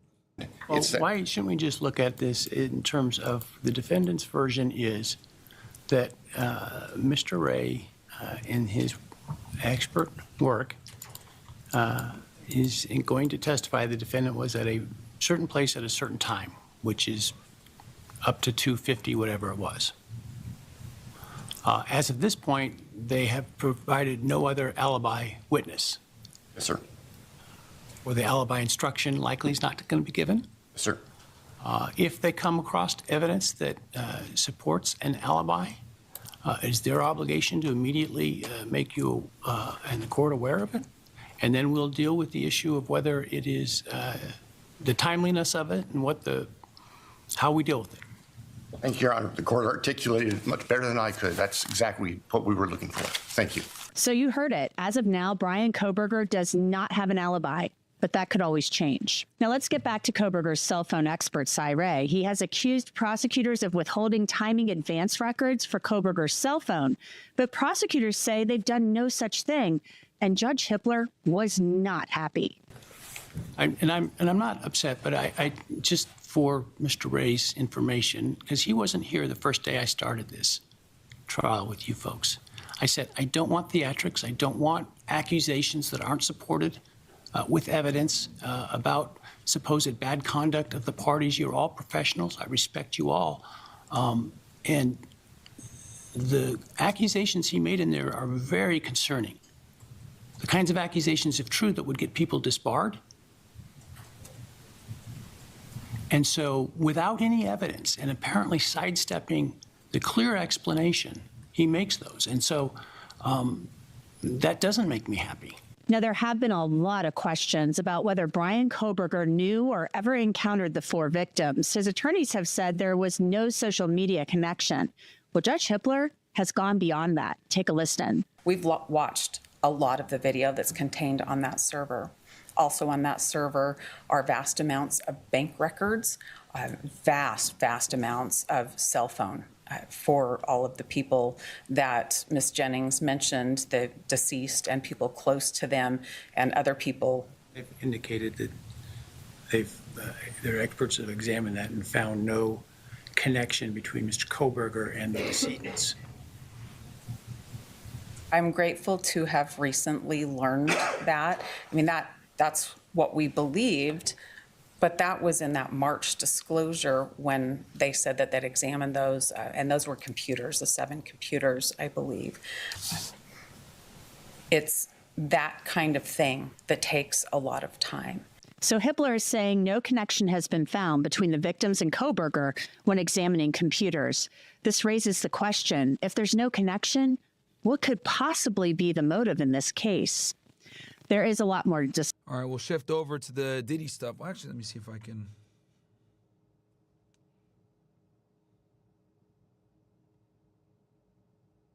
All right, we'll go to Diddy.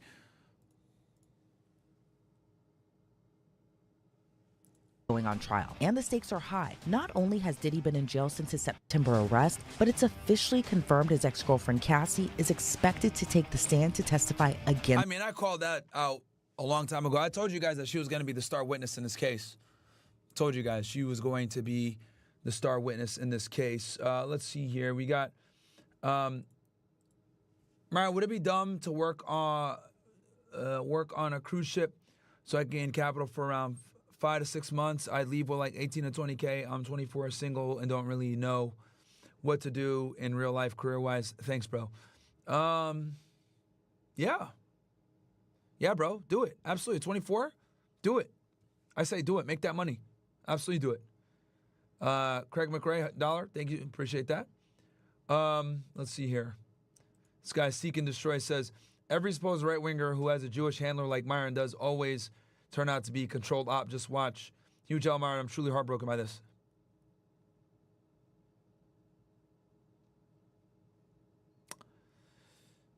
Incredible. Fucking incredible how stupid people are. Controlled op, but I've lost millions of dollars. Controlled op, but I've lost my Meta account. Controlled op, but I get targeted by Media Matters. Like, it's really annoying when people say stupid shit like that when they've not lost anything talking about this stuff. Meanwhile, I've lost so much talking about this shit. Then you have the nerve to come in my chat and say some bullshit about a Jewish handler. Are you fucking stupid? Are you fucking stupid, bro? I've lost more money than you've made in your entire life. I've lost more than you've made in your life. I promise you that. And you got the fucking nerve to come in here and say, oh, you're a Jewish handler. I say and do whatever the fuck I want to do. No one handles shit. That's why I'm able to say the things that I say. Oh, do I got a Jewish handler because I'm banned from certain podcasts where I can't do certain collabs? Or people are terrified to come on the show because my Jewish handler? Shut up, dude. Dude's a fucking retard, man. Fucking incredible how stupid some people are. Dude, if it bothers you that much, just stop watching.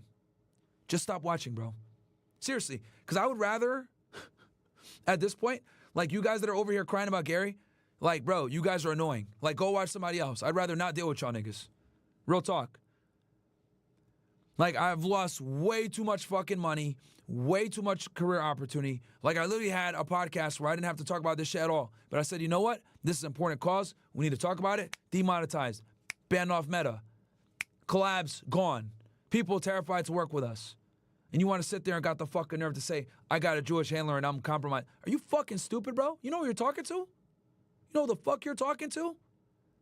I brought Nick on the podcast. I've had controversial figures on the pod. The fuck are you talking about, dude? Incredible.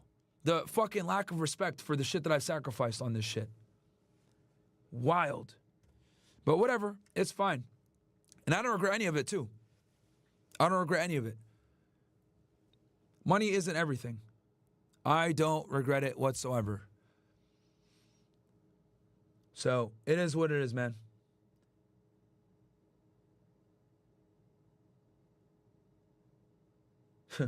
Jonah Oswald said all three people that said free Diddy need to get their hard drives checked. Yeah, probably. Probably, for sure. So, someone said, Myron, don't get triggered. Dude, I'm not triggered. Trust me. I'm chilling. I'm just saying I find it interesting how people sit there and have the nerve to say, I'm compromised or some shit like that when I've lost so many fucking opportunities for telling the truth. But, yeah, someone's saying your handler. All right, bro. If you niggas really think that's my handler, you guys are stupid.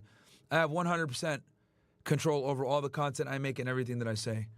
So there is no handler. Bro, I don't know what the fuck you're talking about. She won't be testifying under the moniker Jane Doe. Instead, she's planning on using her own name. However, federal prosecutors say Diddy's other alleged victims won't be doing the same.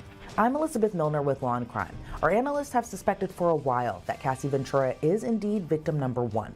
Now, the allegations laid out in Diddy's federal indictment match almost to a T her federal lawsuit against her ex, which was settled a day after filing. But since then, Diddy has faced two more. Yeah, I think he settled for like 30 or 50 million or something wild like that. He said he was going to fight it, and then he settled. And I think a big reason why he settled is because, you know, obviously the image looks really bad. Shout out to Loot Frog. Someone with common sense here. There's been zero indication that Myron has switched up his talking points because Gary is his manager. People that are criticizing you have got the most dumbest people in the world. Bro, I'm telling you, man. I'm telling you, bro. Dudes are fucking crazy. Dudes are fucking crazy. And honestly, it's insulting. It's insulting. After all the shit that I've sacrificed for people to fucking say that stupid shit. It's disrespectful, it's insulting, and it's annoying. more superseding indictments, and now more victims have been added. But federal prosecutors say testifying under their real names would cause them significant embarrassment, anxiety, and social stigma. Cassie's now settled lawsuit arguably opened the floodgates to where we are today, and her suit laid out a roadmap where prosecutors could take the case from there. For weeks, known only then as Victim 1, we thought Cassie would be the only victim. Then came Victim 2, 3, and 4. It's unclear who they are.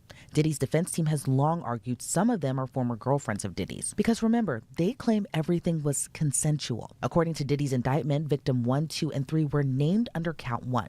Count 1 being the racketeering conspiracy. Prosecutors allege as part of the pattern of racketeering activity, the defendant, that being Diddy, sex trafficked all three through force, fraud, and coercion. Prosecutors say in their motion, Diddy allegedly coerced all three to participate in orchestrated sexual encounters, aka freak-offs, that lasted hours and sometimes days. Now, a lot of stuff has been redacted, but here's what hasn't been. Hey guys, we're at 9:47. Let's hit 2,000, man. We've been we got almost 2,200 of you guys watching right now, guys. Do me a favor, like the video. Like the video. What are you at right now? We got a Zoom call coming after this on CastleClub Premium. It's gonna be a good time. Fresh is back as well. So we'll have some Fresh to Fit tomorrow.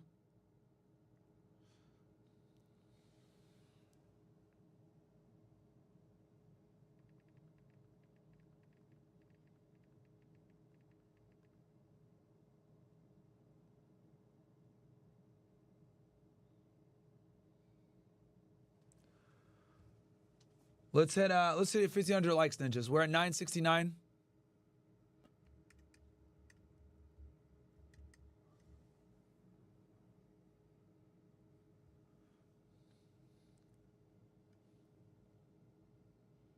So,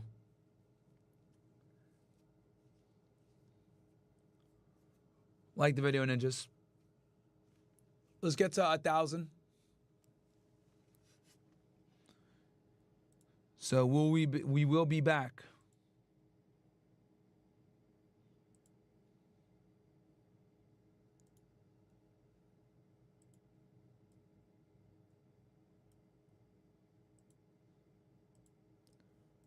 Bolded in black. When it comes to Victim 2, prosecutors say she explained that testifying at trial will already be extremely traumatic, and the trauma would only be magnified if her identity is revealed, and that's why she asked to testify under a pseudonym. Victim 3 explained the same. She wants to protect her privacy. That's going to be tough because is it it's the Sixth Amendment? The right to face your accusers in court.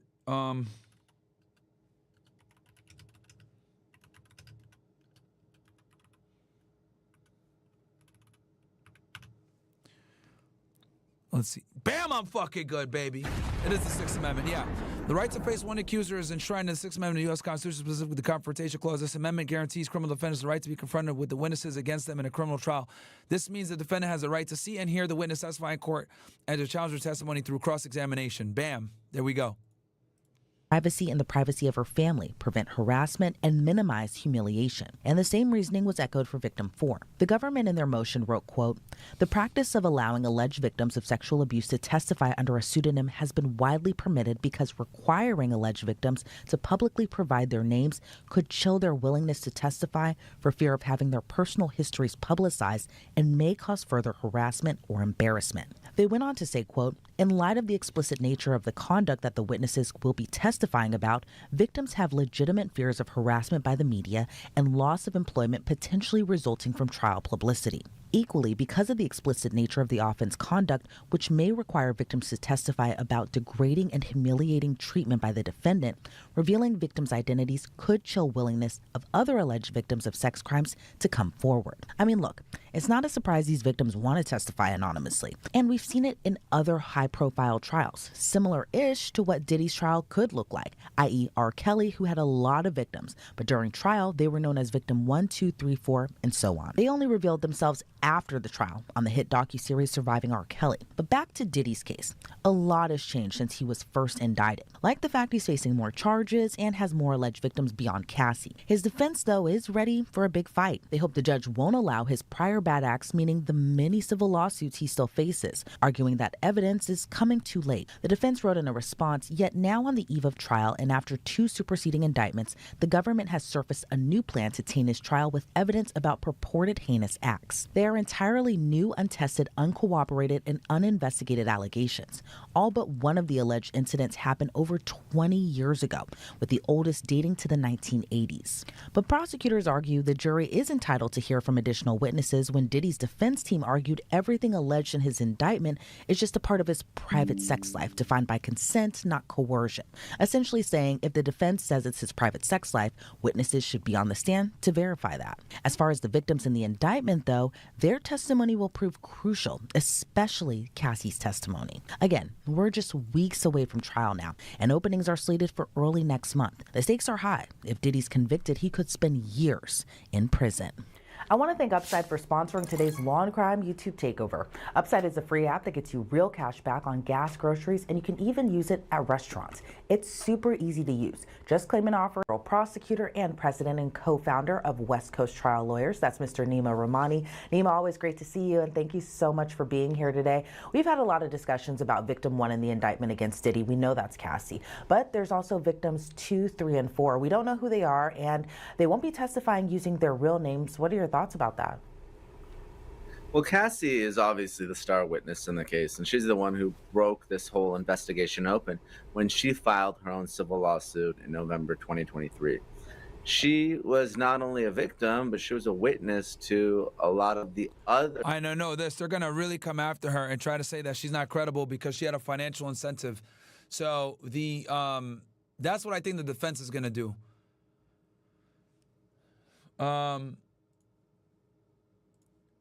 Off topic, but having Chris, your co-host, made me appreciate Fresh War. Okay.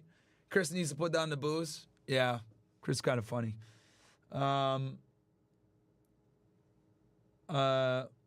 Roulette says, don't worry about these fucktards crying about Gary O/Squad riding with you. I appreciate that, bro. This off topic, what you think the population is fucked? Because I feel like this generation has to fix the next because the sex robots be in full swing by the time they grow up.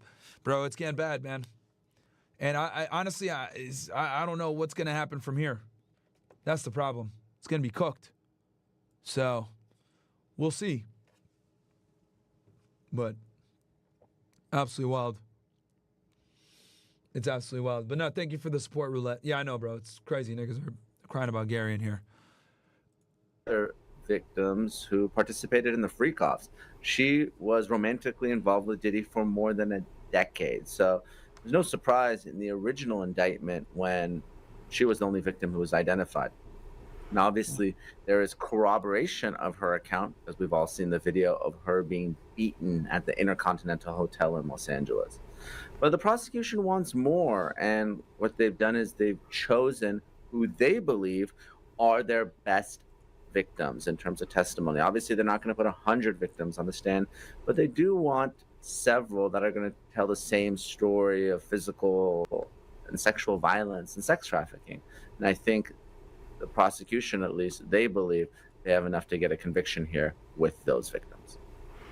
And given that Diddy exuded this power over the industry previously, kind of before this fall from grace in a way, are you surprised at how terrified the victims are to testify against Diddy? Because the prosecution, kind of in their motion to keep their identities, pretty much to keep them anonymous, they were just saying that they're terrified of humiliation, embarrassment, of social stigma if their names were to get out there.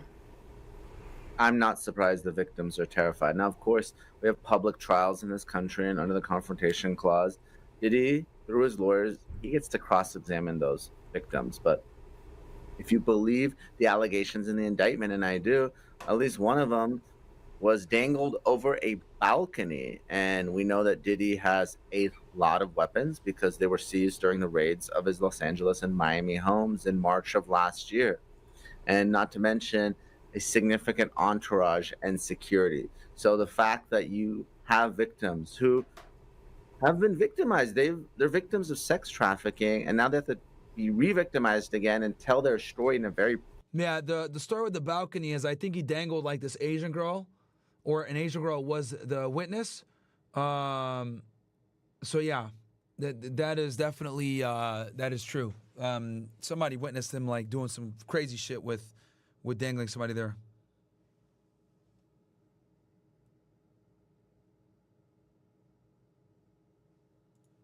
public way, the whole world watching, even though it's in federal court, it's not being live streamed, everyone's going to be writing about it. So that re-victimizes them again, and I'm sure that they're terrified of doing so against Diddy. Probably the only saving grace is that he's not a free man and he's in custody pending trial.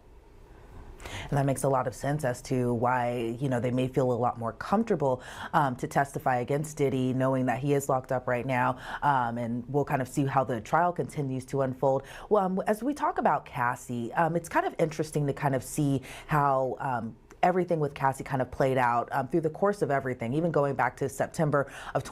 When did Diddy have got Cassie to sign an NDA? Probably not, bro, because Cassie.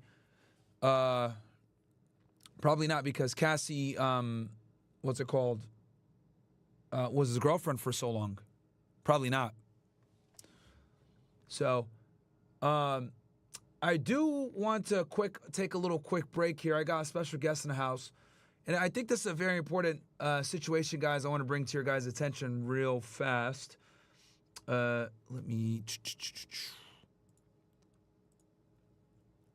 give me one sec, chat. Bear with me. I gotta switch to the Zoom settings real quick.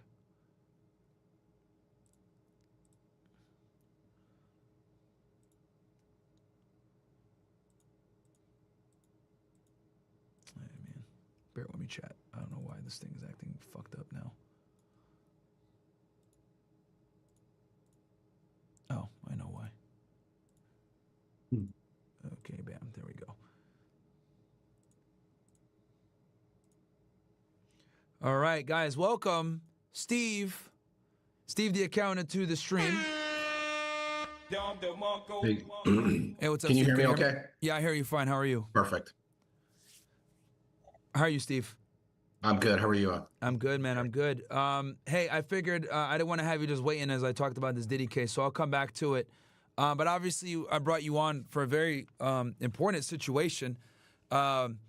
You know, I won't even, I'm going to let you just tell them, because I'm sure you can probably articulate this better than me, and I don't know what you do and don't want to disclose.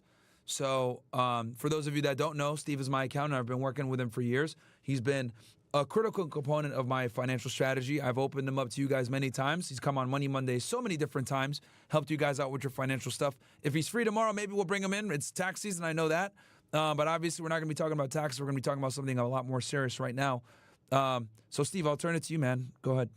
I appreciate it. Thank you for giving me this this voice here. I know we talked earlier and talked about a few things, but earlier this week, and I'll just kind of disclose it because it's been public. I was arrested by the Bradenton Police Department for an illegal tracking case, which has been all over the internet. And I have an attorney on that, and he's made a statement to the public about that. But we're not going to speak about that situation today. But as a byproduct of that, what has happened is this has brought more attention to my son's murder case, which was back in September of 2022. And it's gone viral. The Bradenton police had posted me and my mugshot, and you know, kind of put me out there as though I was kind of a fugitive, but I was kind of just in my office doing work, and they never really made you know, a concerted effort to find me. But they kind of played it that way. So it you know, kind of one of the byproducts of it was that it just brought more attention to my son's case, which we needed, I think, at this time, because it's just been 2.5 years. We've met with the state attorney's office. We've presented them with nearly 300 pages worth of documentation and evidence proving that the killer of my son basically was not acting in self-defense. It was actually illegally carrying a firearm. And in 2022, in the state of Florida, you had to actually have a concealed weapons permit in order to carry. So what happened was he was not even in possession of a permit, nor did he even have an application in. We have it on good word from someone within the department that has told us that. I'm not going to say who, but we have it verified. And basically that disqualifies him from claiming stand your ground, which I'm sure you're very aware of that law, being in law enforcement, how that plays out, because it basically granted him immunity, plus he was protected under Marcy's law. So no media outlets, the police, nobody could even mention who he was. And basically the case got buried. So they kicked it, they held onto the case for about 9 months. Didn't really do any investigative work. They just kind of came out, and basically we heard that my son was shot 7 a.m. in the morning. He was just basically going out for a walk. He was just walking his normal routine. He was following a 10-minute walk that he follows this particular weightlifter guy, Stan Efferden. He just, he's known for his 10-minute walks out in the morning, wearing his glasses, his flip-flops, his ear pods. And there was a previous altercation in which we learned through not only the association, but a lot of the witness testimonies, that this particular individual, who did not live in the HOA, by the way, he actually lived adjacent to the HOA, but he was very buddy-buddy with a lot of the people that lived in the HOA where my son was living, and it was his grandparents' house. And they would talk in the mornings because their dogs would, by their mailboxes and where the garbage cans would go out, and these, my son wasn't following the rules. So he was basically, he'd take the garbage cans out, but forget to bring them in. Then the wind would blow and they'd end up in the street. And then, old people get very, very particular about the HOA rules. And if you don't follow them, he wasn't breaking down the cardboard, just stupid stuff, not moving his car. So it was creating kind of a situation, making noise in the garage, lifting weights. So we got all this information through all the testimony of the neighbors that they were disclosing basically to the police during their interviews. This is how we learned about what was going on more specifically. So all the information we put together and presented to the state attorney was based solely on all the public records requests that we got from the Sarasota Sheriff's Department. And my brother and I spent months putting that together. So long story short, we connected all the dots. My son was walking. Both the wife and the husband admitted that they were walking on one side of the road. The husband behind the wife, both had dogs. My son was on the other side of the road, walking in the opposite direction as them. The wife admits that in her public testimony, admits that my son passed her up, didn't look at her, didn't acknowledge her, because there was a gap between the husband and the wife. I think the husband was about a couple hundred feet behind her. And my son passed him up, and then in his testimony, he claims that his dog got loose somehow, and he ran across the street towards my son. And next thing you know, if you hear, he can't even say what my son said to him or anything was said, or it was like a bunch of gibberish stuff that he's kind of saying that this altercation happened. He claims my son grabbed him by the shirt and punched him in the chest. My son's never even been in a fist fight, and he shot him in the stomach once and killed him basically. And the wife's version of the events, that in her testimony, was that my son had his arm around him and was pushing him down to the ground. So we were like, that's very inconsistent. Then they later, a few minutes later, they ran home. The wife made a 911 call. In the transcript of the 911 call, she kind of, you could tell she was coached before she called, because she was like, my son had to shoot him in self-defense. It was self-defense. My son, the typical coaching thing. And then she says, did he hit you? Are you hurt? You could see the transcript in there. And he's like, no. He said, no. He never received any medical attention. Didn't have one single scratch on him.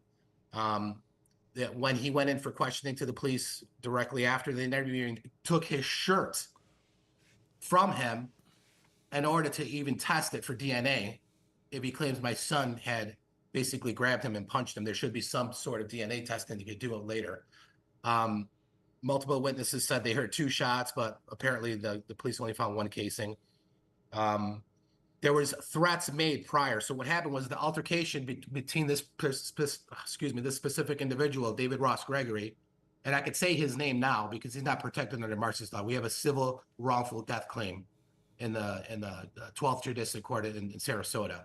So we can say that he's not protected under Marcy because we're going to go under the civil lawsuit the wrongful death claim. But there was an altercation that those two had 6 months prior. This is all in the records. They claim that they called the police. However, when we did an incident report looking for any calls, and even the police did it, they found no call. They never made no call. So they claimed that there was an altercation that they were, he approached my son about not taking in the garbage cans. And then there was this argument that ensued six months prior to this. And he claims my son spit on him. They called the police, but we find no records of anybody calling the police for this incident at all. I think that was the catalyst that set this up. And then there's even testimony of a few witnesses, and we even have more that said that this guy was going around the neighborhood telling him that he was going to put a bullet in my son. So there's prior threats and premeditation. So right now we are basically we set up a social media Facebook account called Justice for Stephen. There's a lot of information on there. I have a website dedicated to it with a lot of information. And basically this guy should not ever have been afforded stand your ground, because if you're in a commission of a felony and it goes by the law, then I know you don't need a permit now because they changed it in 2023. So everybody's like, well, you don't need a permit to carry. Well, you did at the time, and it goes by the law at that time. That's what applies. And if you don't apply it and you don't charge him with a third-degree felony, then that's a civil rights issue. That would mean like if you were caught without a permit and you committed a felony, and I did, and the police officer can't decide who he's going to charge. He can't apply the law unequally. It has to be applied equally. So they have to apply it, and the problem is it's a 3-year statute of limitations. So this September is going to run out. So we need this charge, and that kicks the, we are hopeful that'll kick the stand your ground immunity protection out from under him. And then there's a difference between those two, as you know, with stand your ground, and now it reverts to traditional self-defense. Now he has a duty to retreat. And if him and his wife both admit that he crossed the road to my son's side of the road, that shows that he was the aggressor. That shows that he should have had a duty to retreat. My son was not approaching him. So self-defense is going to be very problematic. Plus we have the prior threats. Plus we have even witnesses saying that they heard no altercation or no argument. They only heard after he shot him yelling profanities at my son. So there was multiple people that said that. And they saw like them two come together. There's a couple of witnesses that say they saw them two come together. They heard a shot, and then they saw my son fall. Then they heard somebody yelling profanities, which I'm presuming is not going to be my son after he got shot. It's going to be the shooter. We presented everything to the state attorney, and they've brought in a few witnesses. They've had a meeting with the Sarasota Sheriff's Office. We're getting conflicting, it's moving very slow. I don't know if the caseload, in that particular office is just so backed up. I've talked to some attorneys that are dealing with the same prosecutors in this and other cases, and it's like they're saying 4 or 5 years.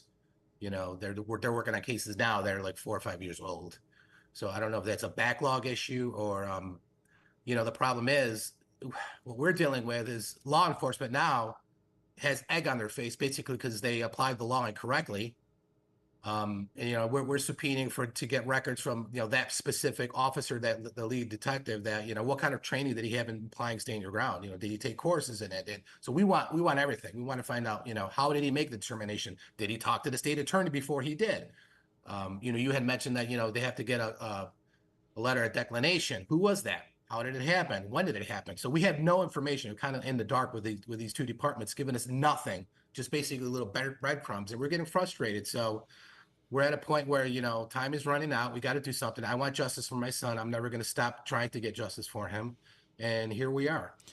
So, and just so the audience kind of understands, the sheriff's office basically never even really proposed a case to the assistant district attorney's office because when you brought them the information, they were like, oh, we weren't aware of this case, right? Correct. Yeah. The state attorney basically, I don't know if they're kicking, they're kind of like pointing the finger at each other for miscommunication. I don't know how the system works. This is all new to us. This has been an education for me. By the time I'm done with this, I'm going to have, a pretty good when me and you spoke on the phone, in this to me, area. it's one of two things. Like what probably happened was the detective called to, you know, hey, would you guys want to take this case? Maybe he didn't sell it enough. Maybe he was like, hey, I think it's whatever. And then the ADA gave him like what we call like a BS declination so that he can close out his case. Because the sheriff's office closed the case. And you normally can't close a case off like that unless you get a declination from the prosecutor's office. So what I think happened is more than likely the detective wasn't a go-getter. He was probably lazy. Called the office, said, hey, I have this potential murder investigation. Do you guys want it? I don't think it's that strong. Oh, you don't think it's that strong? No, I don't think it's that strong. Okay, cool. And then Then he gets the declination. He could close out the case. But what Steve is trying to do now, guys, he's trying to get the case opened back up because he brought it to the district attorney's office. They weren't familiar with it. So for them to retake it, the sheriff's office got to open it back up. And obviously, this is a situation where, you know, and I have known about this for a while, guys. Obviously, we're coming out with this publicly now. Because this is an injustice. I mean, his son was brutally murdered by some old man that was mad over some minor HOA stuff. Yeah. But down here in South Florida, guys, we have like a lot of these old people communities. And what ended up happening was his son was there because his grandparents were traveling. So he was there kind of maintaining the house and everything. So he's a young guy in this old people neighborhood, you know, and they didn't like that. I guess he put out the trash one time and it blew over. And you know how old people get. They get complained, like, why are you doing this? Yeah. So basically an altercation happened before. This guy had an axe to grind with his son. He sees him. Altercation happened. And next thing you know, he shoots him and kills him. And obviously back then, you need a weapons permit, a concealed carry to be carrying a gun like that. Florida had that law. So, you know, obviously the police didn't take it as seriously. The woman lied on the 911 call. They clearly rehearsed it. And the dude's a murderer. So Steve is trying to put some pressure back on the sheriff's office to open this thing up. How can the people help you with putting pressure on them, Steve? What can we do? We set up a Facebook page with a petition on it. It takes about 10 seconds just to click on it, sign a petition. Can you give me the link real quick? It's Justice for Stephen Paul. So that's a Facebook. It's got a lot of information about it. We got some postings in there. We got some more good information on there about it. Justice for Stephen Paul? Like I said, go ahead. I'm sorry. Justice for Stephen Paul? Correct. It's on, you said it's Facebook or change.org? Well, that's the petition. But if you go on Facebook, it links you to a web page where you can get all the detailed information on the case. All right. I got a really good summary on it. There's a legal memorandum on it. I'm showing it on screen right now. Hold on one sec. Yeah, I appreciate that. Yeah, let me pull up. But you know, I'll just say what's really catalyzed this was my charge. You know, I got a police department that charges me with a third-degree felony without the hesitation, and we got this guy walking free for 2.5 years. So I'm gonna drop the link right now in the chat, guys. If you guys don't mind signing this petition, please, it would really help. As you guys know, a lot of you guys have gotten help from Steve. A lot of you guys have spoken to Steve. He's maybe even done some of your guys' taxes. He's my accountant. He's helped me out with my real estate and stuff like that. Obviously, when he came to me and he said that, hey, I need help, guys, let's blow this thing up. Let's sign this thing. I'll be marketing this all week. Not even marketing. There's no money to be made here, but I'm going to be pushing this out because obviously I'm just glad that I can help because I remember and guys, we've been obviously keeping this private for many years. You guys know this happened in 2022 and Steve's been battling this for a while and needs our help. So, you know, the only thing I ask, guys, I put the link in the chat. Please go in there, sign the petition, support him so that we can get justice for his son and justice for him and get some closure to this thing because this old man fucking murdered him like the piece of shit that he is. And let's get this guy in jail, man. And he took away a young guy. And I met your son. He was a really nice kid. When you told me about this, I was like, how? Like, he is so nice. He's so, you know, he was so docile, nice kid. Like, I don't understand. Like, I was shocked when you told me about this. Like, he's not a violent, confrontational kid at all. No. You saw him. You saw his demeanor. He's very, he was just an athlete kid. He was very brainy. You know, he was a very brainy kid, just kind of kept to himself. So guys, please do me this favor, that was man. His demeanor. I don't give a shit about you guys liking the video or anything for today. I want you guys to go and please sign this petition for Steve. Do it for me. I need your guys' help with this one. And, you know, obviously we need to help Steve here. And I'm sure he's helped many of you guys before too when it comes to him coming on the show and helping you guys with financial stuff. So please let's get justice for him and his son. That's really all I'll ask for you guys for today. Steve, anything else? Yeah. So, I mean, you know, if you want to talk to the actual, like, you know, the legalities of how to apply stand your ground, the difference between self-defense and yeah, I mean, I think when I told you, like, I think this is bullshit just off the fact that he pursued your son. Self-defense goes out the window once you're the aggressor, right? Self-defense, of course, they're stand your ground there. You don't have a duty to retreat, but at the same time, the person needs to be closing the distance with you, not the other way around, especially on public property and public ground like that. So, and then the fact that, like, there's two different stories, right, where the wife said that your son was choking him and then he claimed that your son punched him, two completely different stories. That in itself, you know, is very problematic. So the detective, in my opinion, is just a lazy fuck. I think he just wanted to kind of not do anything and probably, you know, call for a bullshit declination. That's what I think happened here. Yeah, when he stepped in. So what happened was when my son got shot, we had to go to the hospital. It was like 7 o'clock in the morning, 7:30 in the morning. We're there, and then we're told that he's dead. Basically. Then the officer that transported with him in the ambulance came and talked to us. Very nice lady. She goes, I met your son before. I've dealt with him before, and he's a very nice kid. She had a kid that went to school with him and same age. She said, go to these two detectives want to interview you guys. So we went over there. It was my Stephen's mother and my two daughters. We go there, and within the first couple of minutes, he's already telling us it's a stand your ground case. Like, you could already tell with his demeanor. He's like, that's crazy. And then every interview that they were asking questions of witnesses were all pointed towards, basically not really trying to uncover the truth and just basically trying to point to what their narrative was. Of course. And the thing with these small towns, man, with these cops is, like, they don't want to work. They're fucking lazy. You know what I mean? That's really what it comes down to. And here, because I'm gonna pin the video as well for you. Sorry, pin the petition for you guys. Give me 1 sec. I pinned it on YouTube. Feel free to share the Facebook too. I don't even know if you guys got to do Facebook anymore, but we have a Facebook set up for it. Okay. Which is, Justice for Stephen Paul. All right, I'm gonna put this here. And they can sign a petition from this website, right? The change.org? Yeah. Okay. Yeah. Yeah, right through there, or you go through the Facebook, it gives you the link. But I want people to I want to draw attention. It's worked. So now we're getting another meeting right now coming up this week with the sheriff's office. So they put a new team on it. They brought it up to some higher ups. The problem is, I don't know how this works, because my fear is, like, they're going to try to cover this up or not try to do the right thing. But if we put enough pressure and expose, and put this out there, they're going to have a hard time hiding behind it and sweeping it under the rug. That's our mission. We want to expose everything that say, okay, it's out there. Everybody knows. Now you got to do the right thing. Yeah, no, absolutely. And Steve, I'll be sharing this all week. We'll get the signatures up, and we stand by you, and we're going to absolutely get justice for you and your son. I appreciate that. No worries, Steve. Cool. I'll give you the last word. Anything you want to tell the people? Yeah, just sign the petition, guys. I know it takes a few seconds, but I really appreciate it. It's going to make a difference. We want to be in a position where we will have to escalate this if we have to. We hope the sheriff's now going to take another look at it, officially reopen it. They have to do the whole new evidence. Is there new evidence to justify this? So we're going to give them that opportunity to roll it back and say, okay, yeah, we've uncovered new evidence, and we're going to pursue this. And it's been a battle, and I really appreciate you giving me a voice here on your platform. It means the world to me. No worries, Steve. We got you, and I'll be talking about it all week, and I'll make sure I tell people to sign it all week, man. So don't worry. I have the links now, so someone also put the Facebook link in there. And guys, thank you guys so much for. I already see people saying that they're signing it, so we got you, Steve. We're gonna get justice for you and your son. I appreciate it, Myron. Thank you so much. God no bless problem. you. Anytime, man. Take it easy, Steve. Thank you. All right, man. Bye.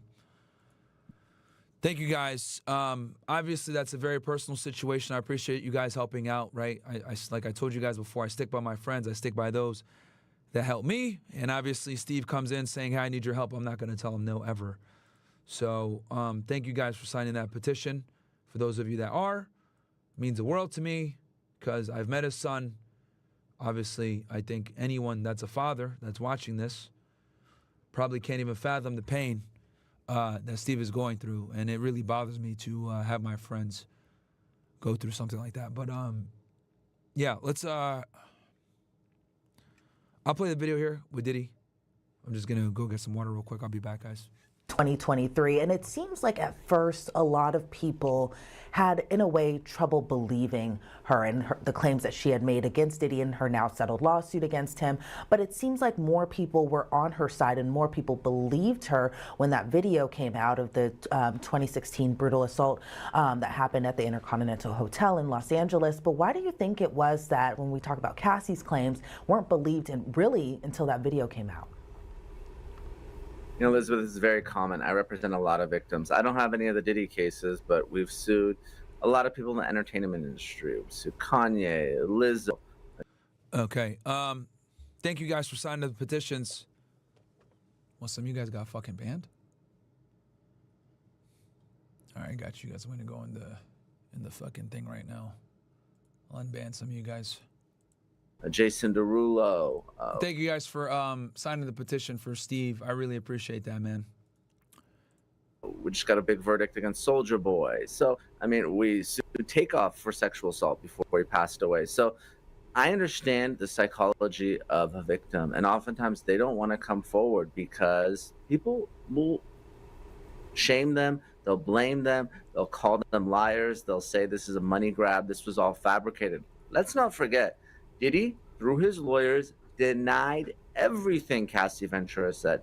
Even though he settled her case the day after it was filed, even after his homes were raided, he denied everything.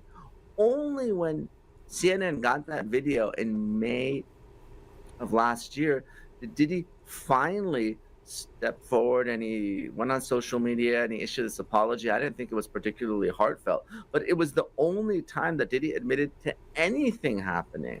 So that just goes to show first how powerful a video is, but also how the public, they tend to believe these celebrities. And whether it's because they're enamored with them or they love their music or some other psychological reason, people tend not to believe victims. And in today's age of social media, as soon as someone files a lawsuit or makes an accusation, the first thing that happens is people come out and in the comments and tweets on, probably the law and crime comments, they say this person is lying. So it is very challenging, whether you're a longtime girlfriend like Cassie Ventura or you're someone who just participated in one freak-off against your will, to come forward and make an allegation that will become public. And I know a lot of people are anxious to see what her testimony could look like. What do you think it will look like? She was with Diddy for years. However, the defense claims, everything in their relationship was consensual. But what do you think under direct specifically her testimony could look like? I think she'll hold up on direct, and it sounds like through her lawyer, she is eager to testify. And I think she'll do well. I think she's out of that abuse cycle, and now... Well, the other reason, too, why she's going to do really well is because she has all the intimate knowledge. Remember, she was with this guy for 10 years, man. So she's going to be the one to unearth a lot of the stuff in his the dirty laundry in his closet by far, because she was there for so long. And I also told you guys this, too. I predicted that she more than likely was the person that either assisted or at least put the feds in touch with the individuals who gave them the probable cause to search his mansions. So, it's going to be interesting to see what happens. I'll tell you guys this. If Diddy does go to trial, I'll probably go and cover it. Maybe I'll go to New York and go there, and I'll give you guys, updates on everything there. I'll have to figure out, I'll probably academics will go, too.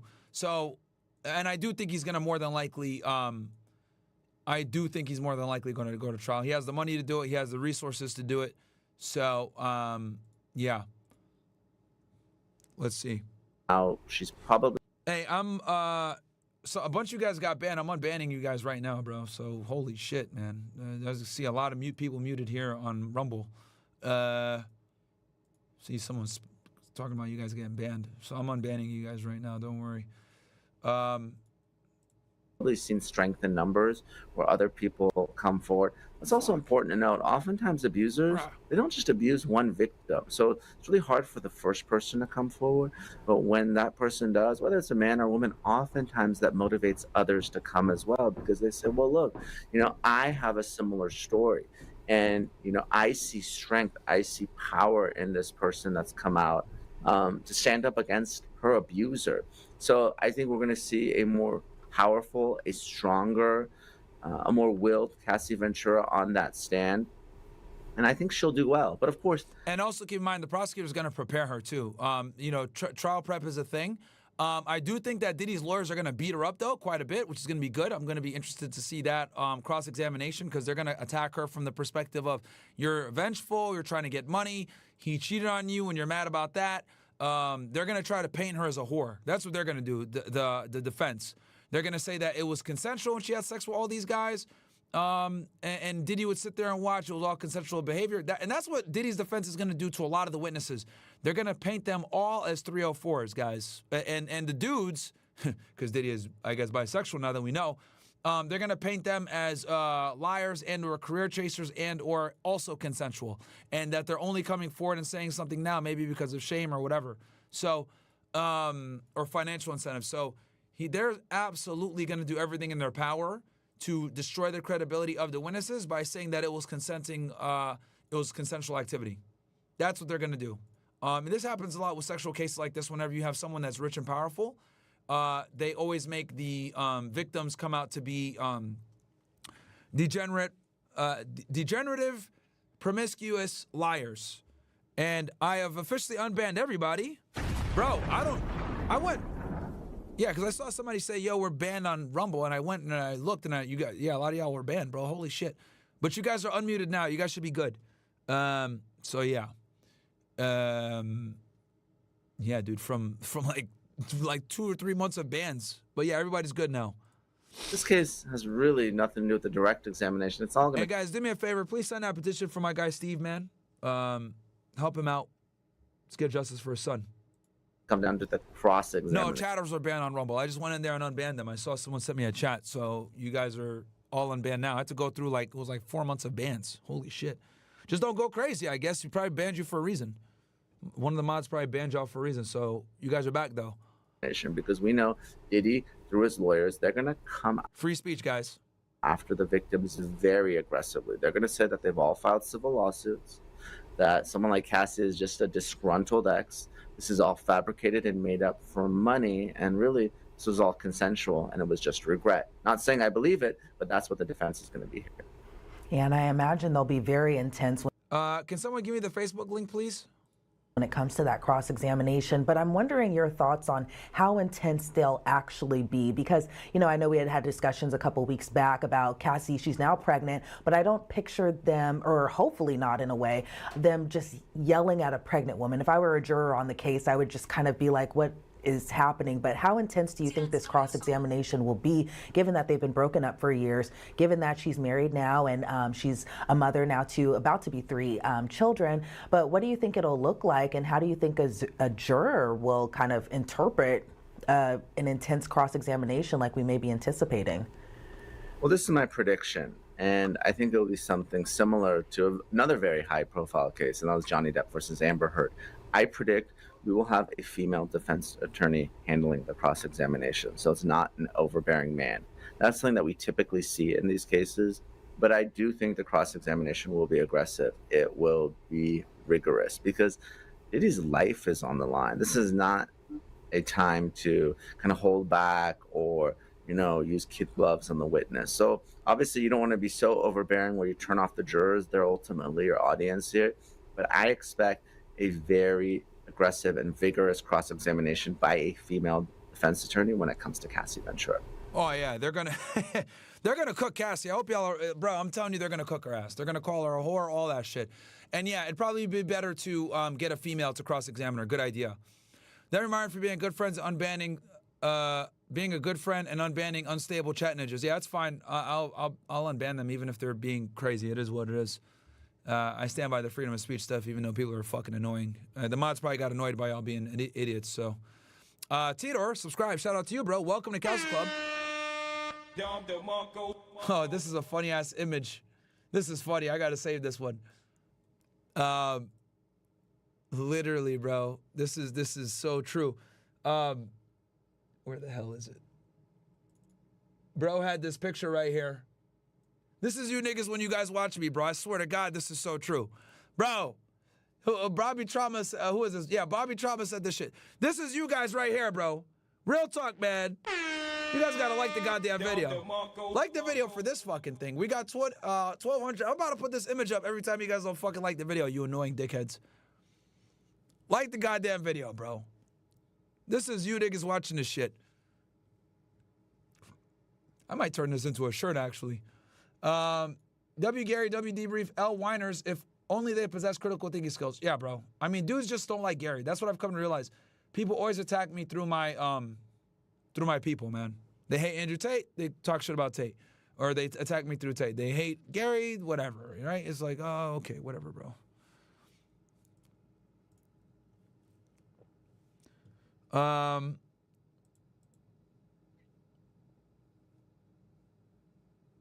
Yeah, guys, like the video, man. Because that is a funny-ass shirt. I mean, funny-ass image, I should say. I'm saving this shit. I got to make them say, like, fresh and fit, though, on the thing. But that's y'all niggas, bro. Yo, mods, can you unban everybody on YouTube, too? I know you guys might have banned some people on YouTube. Just unban them for me, please. I know some of them are annoying. But just unban them on YouTube for me, too.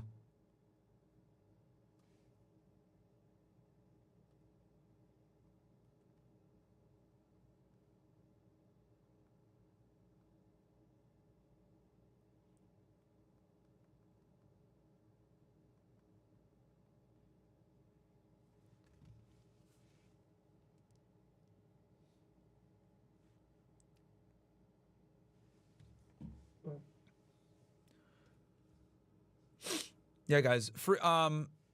Yeah, please unban all the YouTube people that are banned.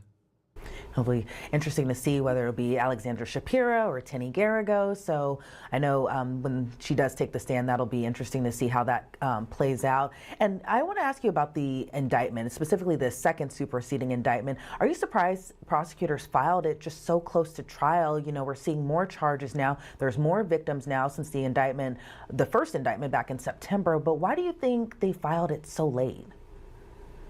You know, we did see some... To intimidate his defense, more than likely. That's the goal. Intimidate his defense, make him think it's unwinnable. But Diddy got the money to fight this shit, man. So, you know, Diddy's got the money to fight this shit. Tweaks with the most recent indictment, and you're right. Now, normally you don't see a superseding indictment. Now, typically, judges don't like it, but it's really up to the defense to ask for a continuance because they need more time. The defense in this case is not asking for a continuance, in large part because Diddy's in custody and he wants to push this case forward as quickly as possible. I think what you saw happen, some of it were technical changes. A1 Andrew says, you're the only streamer I'll donate to. Appreciate that. Thanks for all the real, for always being real. And I signed a petition. Really cool to have your friends back like that. Hope he gets justice for his son. I always keep that Glock on me, and I'm in Cali. Hey, bro, you got to protect yourself. Yeah, man. Steve is great people, man. He's been with me for years as my accountant. You know, when this originally happened, when his son originally passed, was killed. You know, I asked him, "How can I help?" And he said, "You know, don't worry about it. It's not your problem."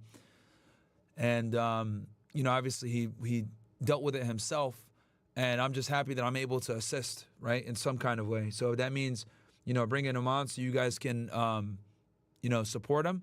I'm going to do that, man, because at the end of the day, Steve is a great guy. He's a good man. He works really fucking hard, has a very successful accounting firm that he runs. Guy's doing really well, and he just wants justice for his son, man, is really what it comes down to. I think anybody here that's a father can empathize with that. I'm not even a dad, and I feel sorry, so I can only imagine what he's going through. I know. I actually spoke to your colleague, Jesse Weber, when that indictment came out last week. But one of the changes we see is instead of having one count of sex trafficking and one count of prostitution, Mann Act violations, you see it broken out a little bit. That way, if in... Hey, guys, we're sitting at 1,300 likes, man. Let's get to that 2,000. Come on, guys, get to 2,000. Get the engagement up. Get the engagement up, guys. The possible but not likely event that the jurors find that victims 1, 2, and 3 weren't all sex trafficked, they can maybe, return a guilty verdict on one count with respect to one victim and then not guilty on another. So we do see that separation. It does appear that the time length was lengthened. We're talking about a greater period of time of allegations here, but there may be a gap as well where they don't have victims who were trafficked during that time. So I think they also split up some of the allegations to account for the time as well. But I don't think there's a whole lot of substantive changes to the newest indictment, and the prosecution actually sent a letter to the judge and the defense saying, even though there are additional charges, all this evidence has been produced in discovery already, so there's nothing new here, and therefore there's no good basis for a continuance if the defense were to ask for one. Yeah, and that just means that it's just a couple more weeks away. And, if there's no delays, we're going to be heading, or not we, but, Diddy will be heading to trial very, very soon. How tough do you think the jury selection process will be? And if you were a prosecutor on this case, what type of jurors are you going to be particularly looking for? It's going to be tough because everyone in the entire world knows about this case and probably has seen that video of Cassie being beaten. If you're the prosecution, and, as someone who lives and practices in LA and has really sued a lot of celebrities. It's going to be tough to get an impartial trial because they're all going to know about this case and or have the video for it. So that's what's going to make this super, super fucking hard, man. Holy. You want to make sure that there are no fans on that jury. Jurors tend to love celebrities, at least here in my hometown of Los Angeles. And I imagine that it's somewhat similar there in New York, maybe not as much, but it's an issue. And if you have fans on the jury, they have a tough time convicting, celebrities. And that's just the reality. And let's not forget, Diddy has been charged once before in New York, very different case, a gun case, a state case, but he was acquitted in that case. So you got to be very careful. Yeah, but Diddy's getting zero fucking support. No one thinks he's innocent. And that speaks volumes, chat. The fact that no one has come out to Diddy's defense is very fucking revealing, to be honest with y'all. So I'm trying to, no one has come to his defense. I mean, yay, a little bit, but I think he does that more for, attention than, actually believing in it. So we'll see what happens, but I don't think that he's, I don't think he's going to have fans like that trying to come to his support, bro. Careful during jury selection if you're the prosecution. And what about the defense? What do you think they'll be looking for? The defense is going to look for folks who would potentially buy the argument of consensual sex, because let's not forget, if you're an adult and there's been no allegations in the criminal case of sex trafficking of minors, so adults can consent to any sex they want, no matter how freaky it is. So I think that's going to be the defense here. Someone that might be prone or at least willing to sort of, buy that argument. Someone that, and obviously you're not going to ask personal sexual questions of the prospective jurors, but if you can get a sense of, well, you know what, this is a juror that might say, even if it's some sort of group sex activity or orgy or being filmed or whatever the case may be, that juror might believe that this particular witness or victim might have consented to it. That's the exact type of juror you want if you're the defense here. And those jurors will be lining up. I believe that they're going to be taking pretty much hundreds each day. So again, we'll just have to wait and see how this all continues to play out. Nima Rahmani, always love having you on, always appreciate it and love your insight. Before we sign you off though, looking back to September of 2023 when Cassie first filed her lawsuit to now, we're in April of 2025. Are you surprised that we even got to this point? It still kind of boggles my mind sometimes. I am surprised, and this is what I believe. I truly believe that had Sean Diddy Combs paid Cassie Ventura what she demanded, and it was reportedly $20 to $30 million, we would not be here today. Let's not forget, Cassie was up against the statute of limitations. New York State had opened it, and I believe that window was closing in November 2023. So they were negotiating behind the scenes. Reportedly, obviously we don't know if this is accurate or not, Diddy was only willing to pay $10 million, which really amounts to 1% of his $1 billion reported net worth. had he just paid her what she asked for, Interesting. we might not even be here today. So the fact that it may have been not only Diddy's violence, but his greed that put him in this position is very telling in my opinion. Yes, it is. And that fall from grace really just felt like once it started, it just went from there. Nima, again, thank you so much. It'll be very interesting to have you back on, or not interesting, I should say, but it'll be very great to have you back on once that trial starts. And always appreciate your insight. Thank you so much for your time today. Shit. Guys, hit that like button. We're at 1,300 likes. I think I might have a video for you ninjas here. Give you guys a little bit of red pill fun. Apparently someone sent me a message that I was on CNN today. So I might go ahead and cover this for you guys just for the lulz. And then we're going to go ahead and do that Zoom call after. But if you guys want me to do it, I need you ninjas to like the video. I need 2,000 likes and I will cover it.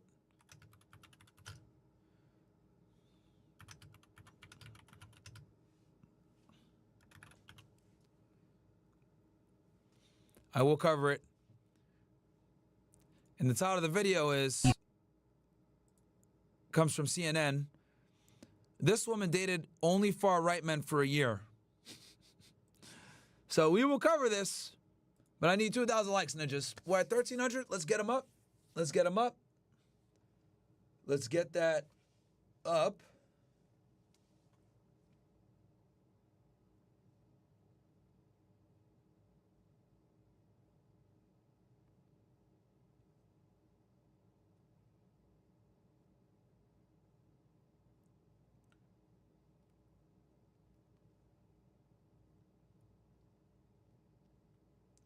Shout out to Burnsy, one of my guys.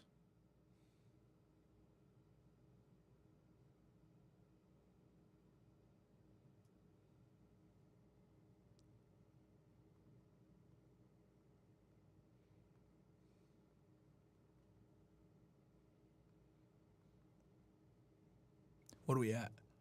We're at 1,500.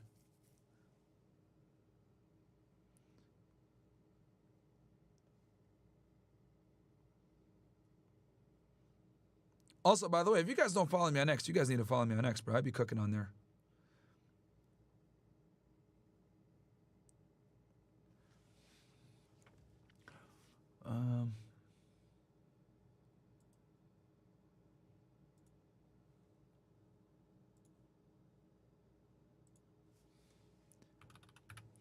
Hit the like button, ninjas.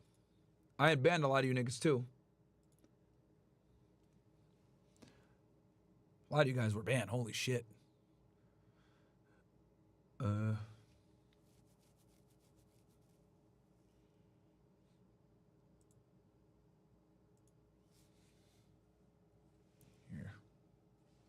Oh, my bad. Let me move this over here.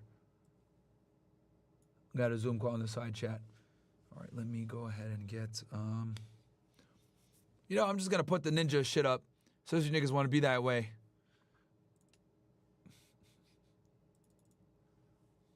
Get the goddamn likes up, chat.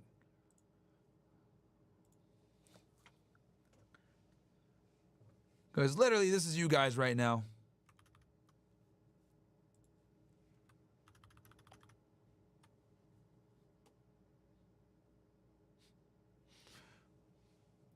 We're at 1,500. Let's get to 2K, guys. 2K.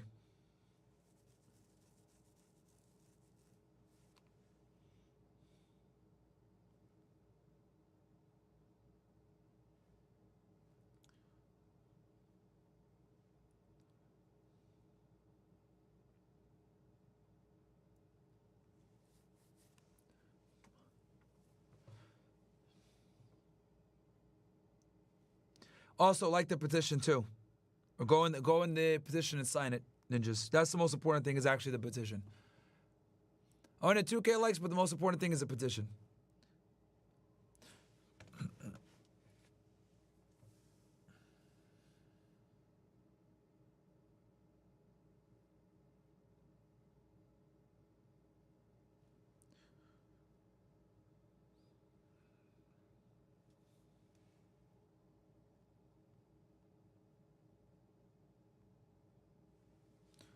And we're going to be having a Zoom call after this as well, ninjas. We are going to be having a Zoom club, a Zoom. Super Javi, I like that. That's nice.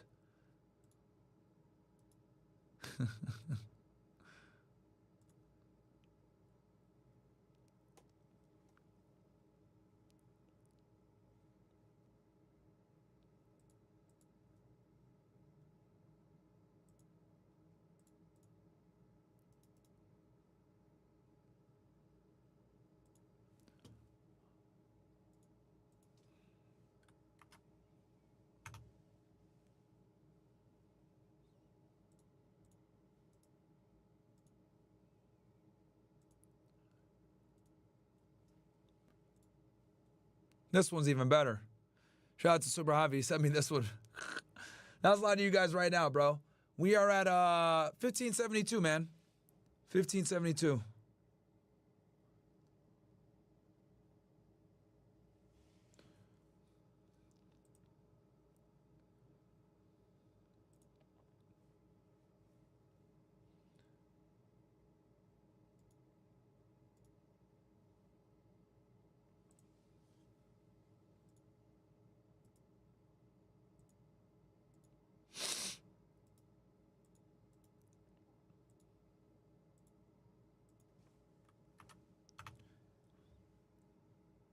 Still waiting for the likes, my ninjas.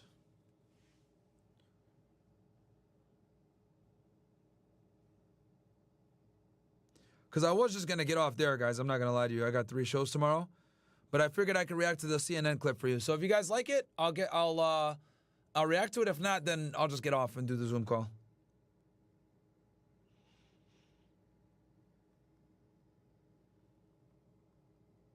Because I was just going to cover the Diddy and the Kohberger thing.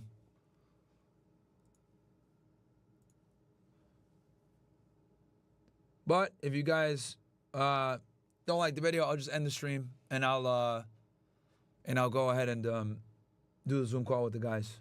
Honestly, it's up to y'all.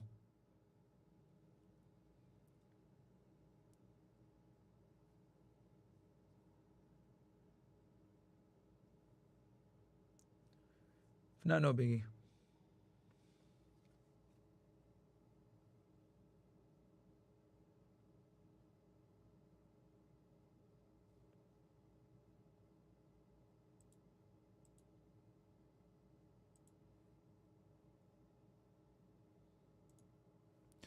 Yeah, the title of the video is I dated only far-right men for a year. They were so insecure.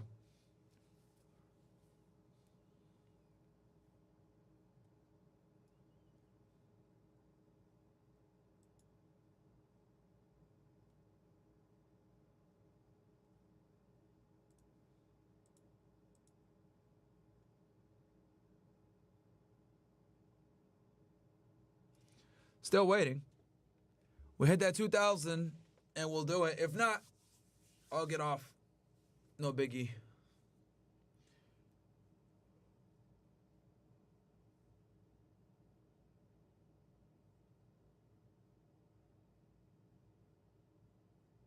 Someone in the chat said, Myron, you got haters. I don't think it's going to go. Isn't that crazy that we got people in here that like are hating and like watch someone they don't like? Isn't that kind of strange? It's kind of weird. I'll never understand that, watching someone you dislike so much. Someone said we're not getting a 2K, bro. All right, well, I guess we ain't going to do it then, because like I said before, I was only going to do the Bryan Kohberger and the Diddy stuff. This is extra. But if guys don't want to want to do it, that's cool. No problem. I will literally just get off. No biggie. I just feel bad for the people that are you know, wow, a lot of haters in here. I'm waiting for you to get to fire fresh. Gary caused this. Someone said begging for likes is so pathetic. Wow. A lot of niggas in here are haters, bro. Wow. That's wild. That's wild. That's fine, though. I'll let you guys rock in the chat. Say what you guys want to say. That's cool. I ain't gonna ban y'all niggas. Anybody else would ban you guys, though. Like, you know, I'm like one of the few streamers that let you guys say everything that you guys want to say. Even when you guys talk shit or lie and say wild stuff, I still let you guys say what you're going to say. One of the few, because everybody else bans y'all niggas immediately, bro. Because here's the thing, right? When it comes to mods and shit like that. Because the thing is, bro, with streamers, if you let your community get toxic, they fuck everything up. When you let your community get toxic, they fuck everything up. That's why 99% of streamers, you come in here, you go in there on some bullshit, you talk shit, they ban you immediately. Because the problem is that when you have like toxic viewers, they fuck it up for everybody else because toxicity is very contagious. Now for me, it's whatever. I don't care. I'll let you guys say whatever you're going to say. Like as long as you guys aren't like spamming, saying the same shit over and over again, that's fine. But I actually do let people rock in the chat, even if it's like toxic or it's annoying, even when it pisses me off, honestly, because some of y'all be in here lying and spreading like bullshit, right? And most other people would ban you guys for that shit, but I don't. So, but it's crazy to me though, because like people say some really fucked up shit. Fire Fresh, fuck Gary. Someone said banning toxicity is censorship. Yeah, I know it is, dude. I know it is, but I don't do it. That's what I'm trying to explain to you. But other people do. Because there's people that go into chats and they don't really care about the creator or they don't care about the content. They're just there to start problems and get attention. That's why they do it. And a lot of creators like are hit to that shit. They're like, oh, this nigga's coming in here to start problems. Bam, ban. Get the fuck out of here. Ban. You know what I mean?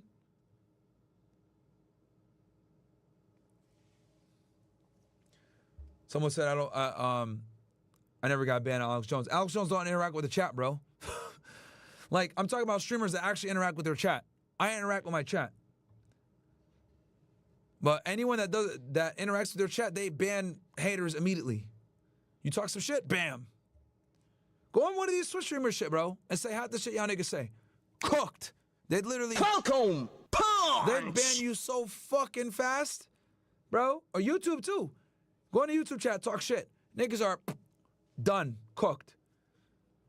They hit you with that Falcon punch so quick. You niggas come in here saying, I'm a graper. Falcon punch. They'll knock you out. You go in there saying, oh, the Jays did 9/11. Falcon punch. You're corny and you're weird. Falcon punch. Oh, I'm unsubscribing. Falcon punch. Niggas think that they got time to sit there and argue with you niggas in the chat, bro. They just ban you immediately. Falcon punch. They're literally fucking punching you and niggas out of here, bro. So, for me, I'm like one of the few that lets you guys rock. I think I'm the only one that lets you guys rock. Honestly. Everybody else would ban you guys to fucking the Shadow Realm, bro. So, yeah.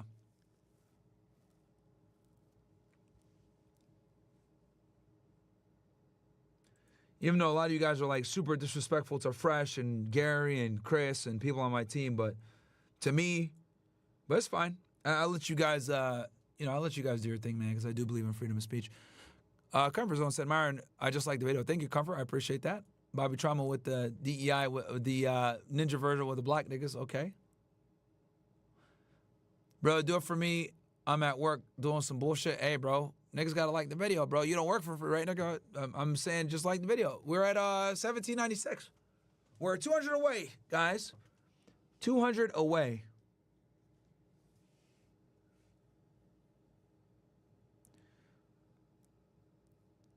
Top Graper, shut the fuck up, dude. You're fucking annoying.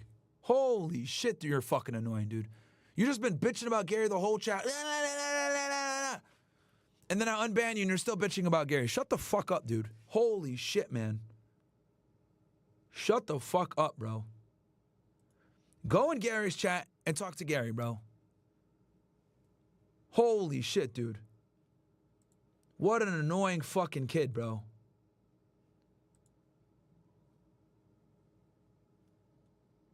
Like, I literally just unbanned you, and the way you fucking respond is by being an annoying fucking prick. After I literally just unbanned you, bro. Like, that's crazy to me. Wildly disrespectful.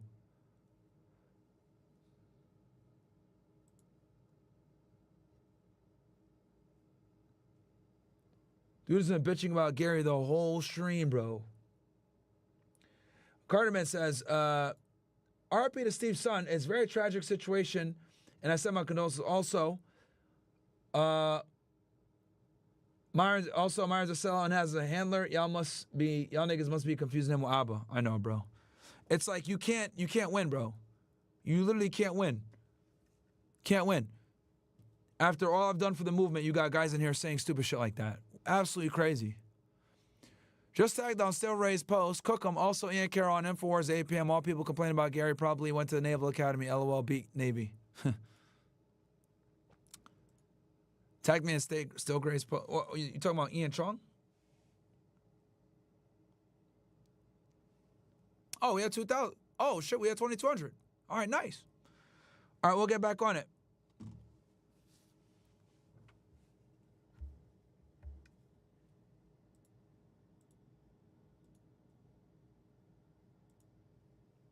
See, now, okay.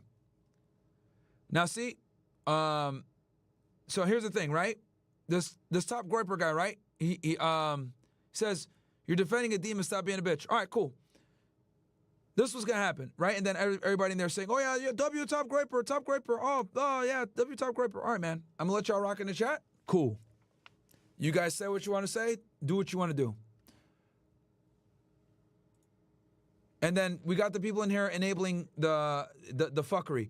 And this is why people banned you guys off chats. I'm being honest with you guys. Like, I'm not going to ban you guys. I'm going to let you guys sit there and circle jerk each other and say, oh, yeah, oh, my God, look at this guy. He called out Gary. Yeah, this is awesome. Go ahead. You guys do your thing. I'll just not acknowledge y'all niggas now. Now, fuck, like, I'm just, you guys are in the chat. You guys talk to yourselves. Cool. I'm not going to ban you guys. But this is what gets you banned on other shits, on other people's shit. Like, you know, with that stuff. But now, I'm not going to listen to nothing you niggas got to say no more. There you go. You guys can have your freedom of speech. I'm not going to ban you guys. You guys can talk amongst each other. Cool. No problem. I'm going to react to this thing. UFC star turned podcaster Jake Shields to explore the manosphere and why exactly it's so popular. They speak liberal, they have liberal friends, and then they go online and they are a white supremacist. This is Vera Papasova. She spent the last year dating far-right men in New York City for a story for Cosmopolitan magazine. They're the most insecure men I've ever sat down with. Of course, this older woman, you know, who looks like crap in New York City has some shit to say. It was really difficult to have some of these dates because they were so insecure, because they don't really know who they are and they don't know how to figure that out. She said the men she dated got all their news and information from the so-called manosphere. They did not listen to anything else. They're only listening to independent media, and they're only listening to men talking to men. The manosphere is made up of macho podcasters and influencers. There's no such thing as an independent female. Most women have zero concept of, like, money. Females don't have it. Oh, man. They got to pull that one clip for me, huh? It's completely out of context, so people don't know what I'm talking about, bro. Hilarious. Independent thought. Oh, well. We CNN gang now, bro. We are CNN gang now.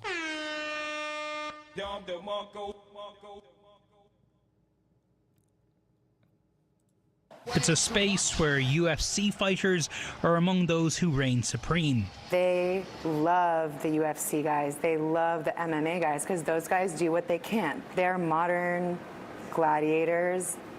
They're badass. Badass like Jake Shields, a former UFC star turned podcaster. Sorry. Now I'm starting to feel nervous. Thanks for having us. Yeah, of course. Who I met at an MMA gym in Las Vegas. Like all great MMA pros. And of course they get this, like, you know, fat loser to come in. And, bro, it's always like the soy boys that got the most to say about guys that are in the sphere. It's always guys like this, bro. Fat, niggas on asthma, out of shape. Incredible, bro. Very, very... It's always these guys making the hit pieces every single time, bro. Never fails. Never fucking fails, man.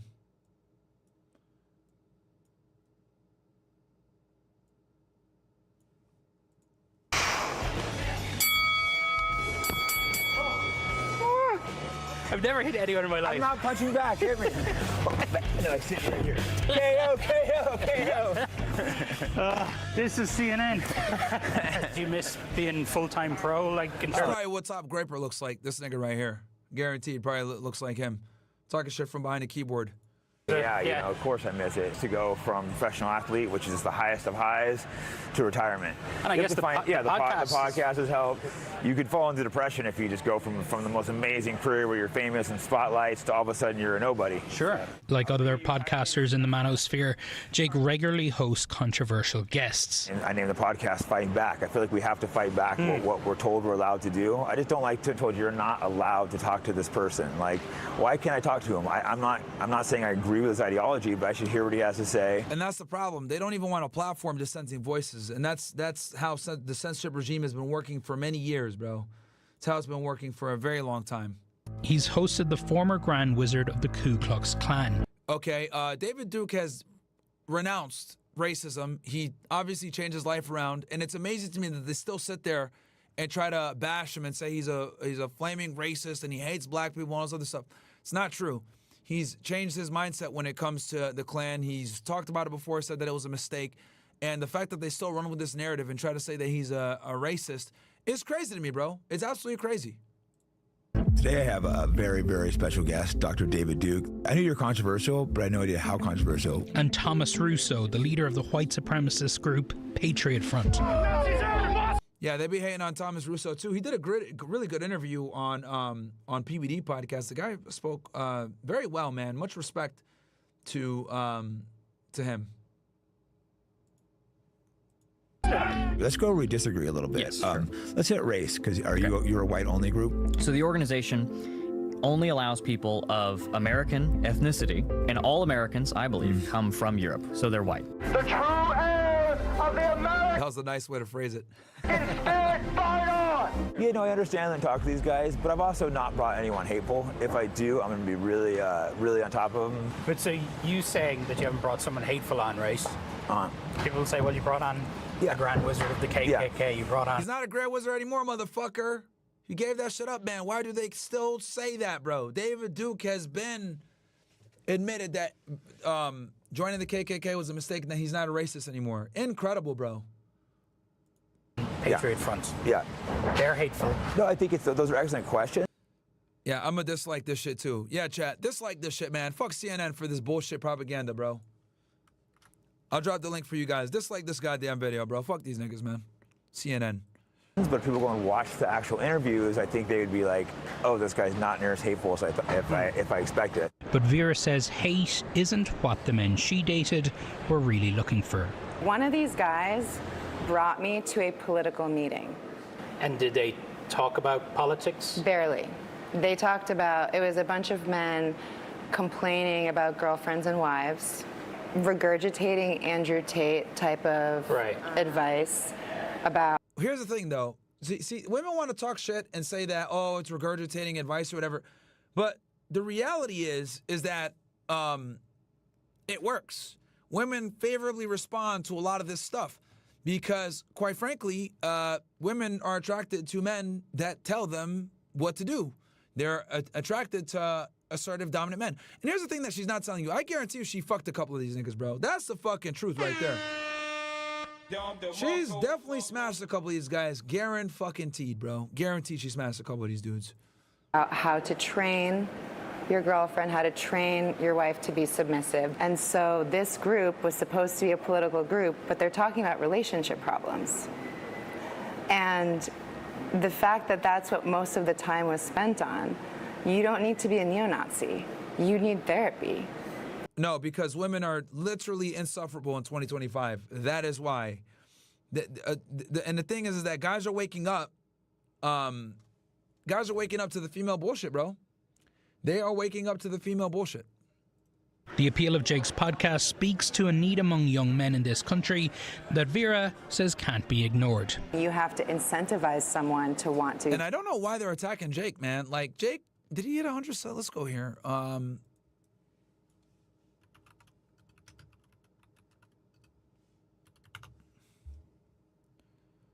44K, man. Why are they coming at this nigga, bro? He has a premiere going on right now.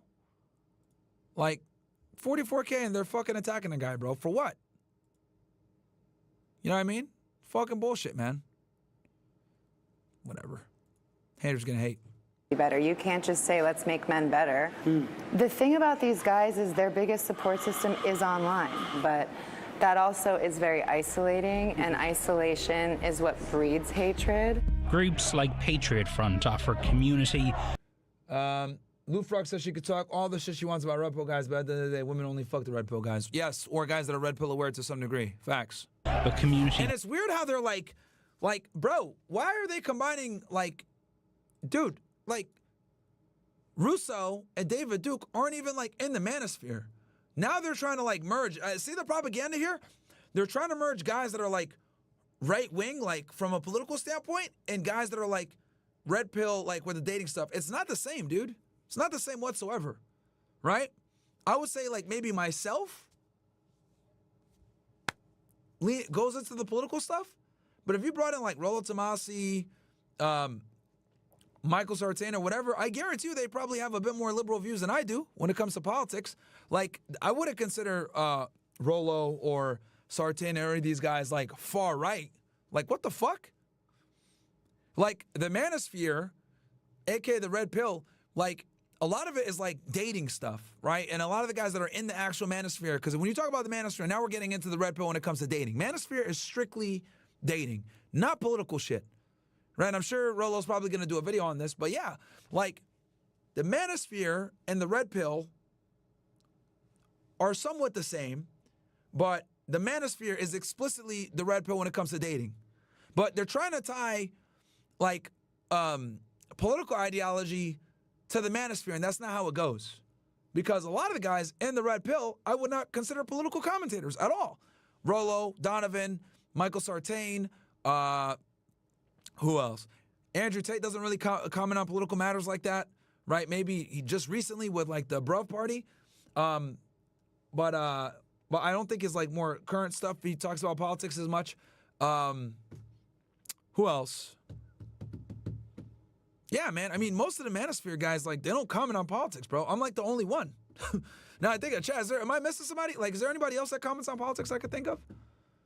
Like, I don't think anybody else Waller doesn't cover politics. Sterling doesn't cover politics. CJ doesn't cover politics, bro. Cappy doesn't cover politics. None of them do. These are all guys, none of them cover politics. Tommy Sotomayor does to a degree, but he focuses more on cultural stuff, like with black women.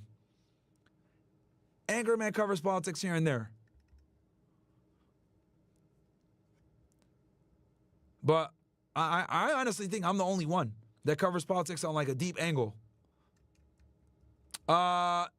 Yeah, I guess you could say Andrew Wilson. But Andrew Wilson, I would say, covers more, he covers feminism, but isn't going to the dating stuff as much. I don't know. Would you guys consider Andrew Wilson part of the manosphere? I guess you could. You could say that if you want. Nick Fuentes doesn't really talk dating too much. Nick is, like, strictly political commentary pretty much. Like, he'll talk about, like, red pill stuff with, like, women when it comes to politics a lot of the times, but, like, not dating them or dealing with them like that. Brian Atlas, he doesn't cover politics at all. Whatever podcast stays away from politics, bro. Yeah, Marquette talks about it sometimes. Sometimes, yeah. Somebody said Andrew Schultz. That's funny as fuck, bro.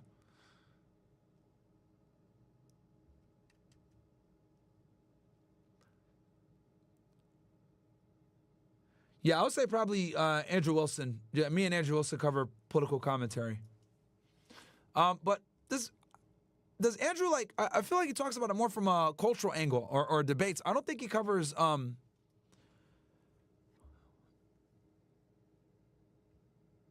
know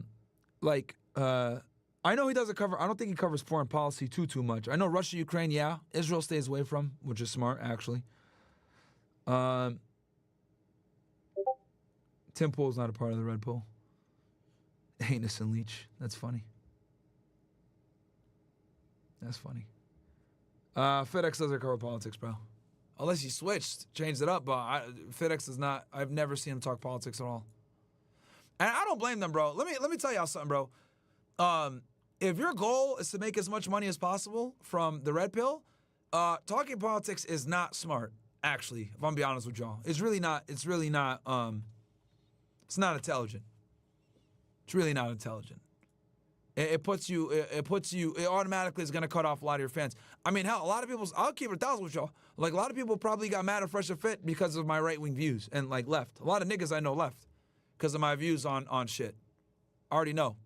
So, it is what it is.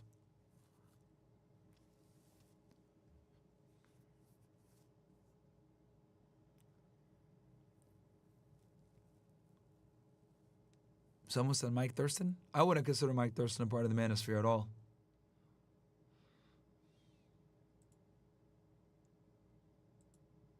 Yeah, I don't see... I know Marquette has talked politics before. I don't know where he lines up politically, though.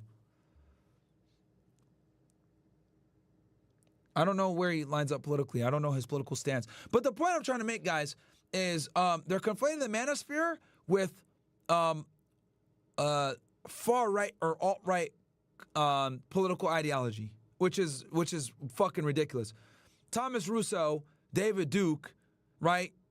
Even Jake Shields. I wouldn't consider these guys members of the manosphere. Like, Jake covers dating here and there, but not really. Like, I wouldn't consider him a manosphere guy. But this is what they're trying to do to kind of like put us on a crate and a box. So it is what it is.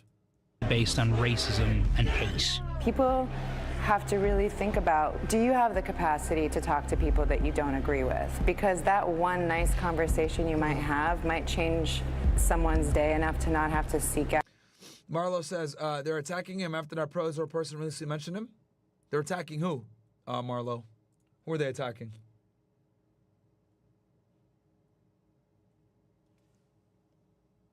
Help in an online support group, which is actually a bunch of white supremacists using political beliefs as an excuse for how they feel. Donnie O'Sullivan is here with us now. Donnie, I'm so Fat soy boy, bro. glad you've done This dude is such a bitch for doing this piece. this special. There's so much intrigue around this issue of the manosphere. And in fact, Trump is going to the UFC tonight. How big of a role does the sport play in the manosphere? Hey, Isabel. Yeah, and look, we should point out at the start here, there's tons of guys who are fans, and some women as well, who are fans of the UFC.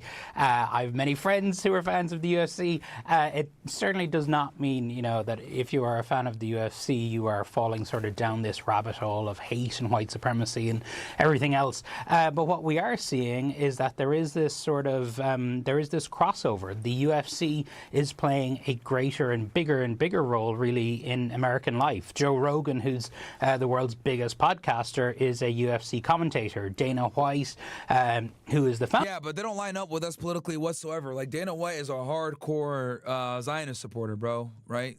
Like, Joe Rogan recently, he's platformed some guys that are based, but Joe Rogan also, like, isn't really gonna, you know, cover them boys like that, right? For obvious reasons, man. He's got a big Spotify deal, makes a lot of money. Like, this shit is counterproductive to making money, bro. Like, I'll be honest with y'all. Like, if your goal is to make a bunch of money, like, stay away from talking about politics, them boys, any of that shit. It'll fuck you up. It'll fuck you up.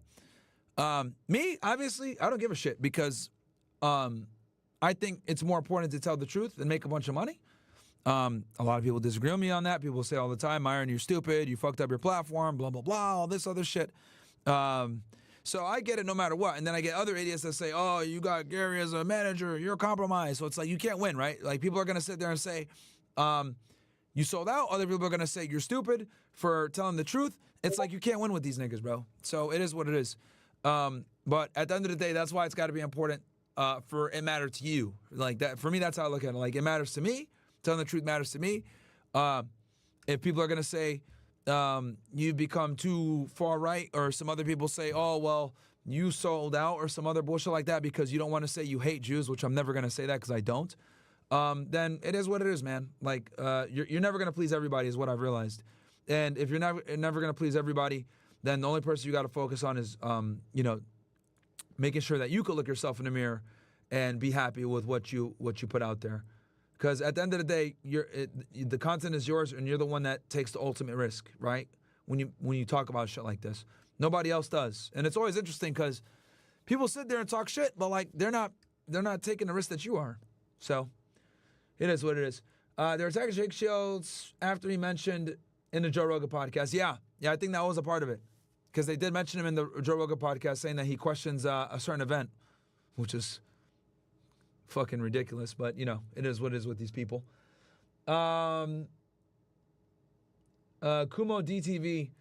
Oh, you guys want me to look at the 600 Breezy shit? Okay, you guys did tell me you guys want me to look at this shit.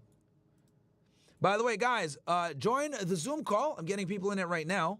After this, I'm going to go to the Zoom call with the homies from CastleClub Premium. So make sure to get in there. We are at 2,300 likes. Guys, get me to 2,500 and I will cover this 600 Breezy shit. You guys been asking for this for a little bit. Putting some stuff up on Snapchat claiming that she regrets dating a... Okay, there we go. Kumo DTV, you asked me for this for a bit. Let's hit 2,500 likes and I will go ahead and cover. Shout out to the guys in the Zoom call that are there. I'm finishing up the broadcast, guys, and then we will do the Zoom call coming up shortly. Let's see here.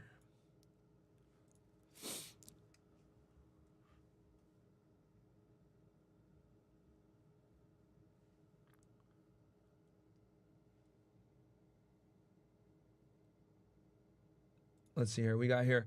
The CNN guy needs to understand the 304s aren't going to just smash it because he goes against the manosphere. I know, bro. Like, if anything, doing this shit makes you look worse. Like, aligning with the feminists. It's going to fuck you up even more.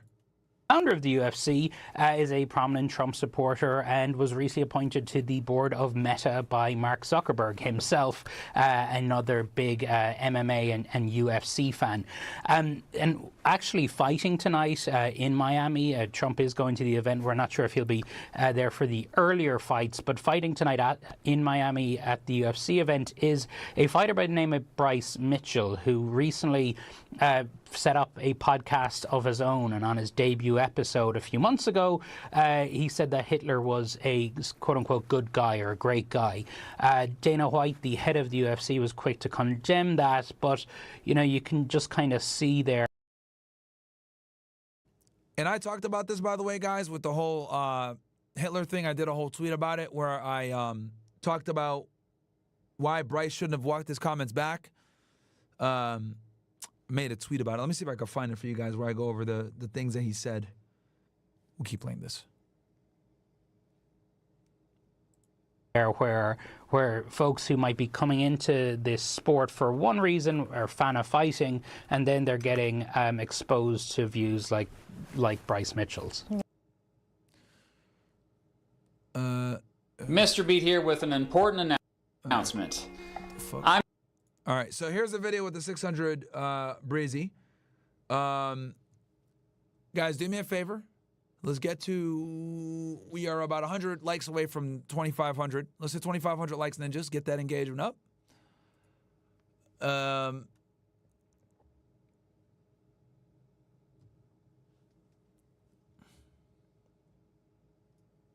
Let's see here.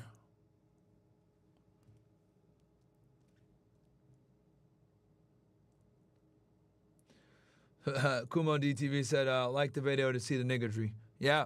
If you guys want to see the niggardry, you guys got to like the video, bro.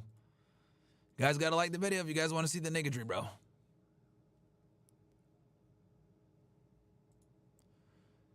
Slap Boy said, bro, try to make fun of the manosphere when he came and breathed without assistance. I know, it's crazy, right? Myron, how weird is it seeing yourself on mainstream media, and did you think that would ever happen? I mean, we're probably going to have that documentary is going to be out there. We're going to be out there again, so it is what it is. As you guys saw when they came to film for it. So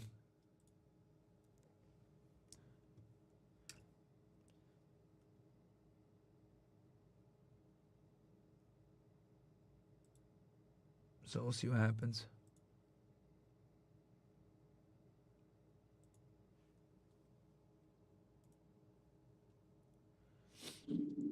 All right, Zoom call, guys. What's up, man? Let me just hold on. Wait 1 second, guys. My nigga. Guys, hold on. We'll see what happens. What the fuck? What's up, niggas? My niggas. Hey, yo, I'm on stream, bro. Shut up. I'm on fucking stream. Hold on. Hey, man, shout out Council Yo, Club. Shout out real nigga shit. Guys, I'm on stream. You guys are on stream. Shut the fuck up. shit, gang. You guys are on stream.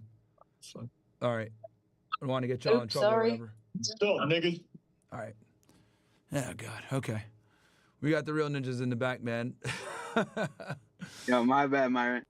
Yeah, it's all good, man. I just don't want y'all fucking getting jammed up. I'm glad I didn't have the screen up with you guys with your names on it and shit. So that's hidden. So you guys are good. Let's see here. Yeah, CastleClub, you wildin'. I know. I don't want niggas to get themselves in trouble and shit, bro. Okay. Thankfully, I had the screen hidden so you guys couldn't see it. Well, let's see here. All right, so we got this academics thing. Guys, if I get 100 likes, I'll cover this. If not, then I'm just going to go right to the Zoom call. Because we're at about 2,400. So, let's see here. Or I might cover this tomorrow. One of the two. I'll give y'all, it's 8:24. Okay, I'll give it like 2 minutes. If we have 2,400 likes, cool. I'll cover this academic shit. If not, with 600 Breezy indictment coming soon, that's the title of the video. If not, I'll do it tomorrow, so you guys don't lose out. So we'll see what happens.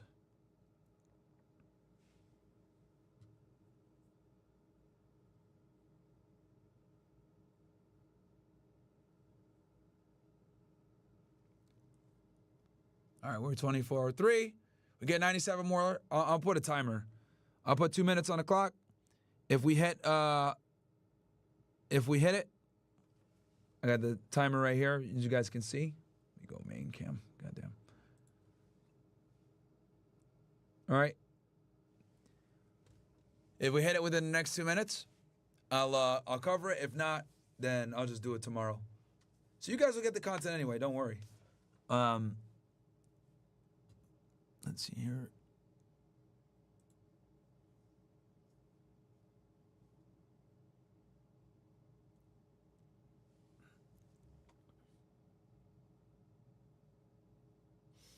And then we're going to have a good show tomorrow. We're going to cover some stuff. I'm going to cover probably a 17-year-old that wanted to try to assassinate the president. I'll cover that. I'm also going to cover some other news, cover updates with what's going on geopolitically in the Middle East. There was supposed to be a deal this past weekend, if I'm not mistaken. There was supposed to be a meeting between the Trump administration and some other people. So yeah.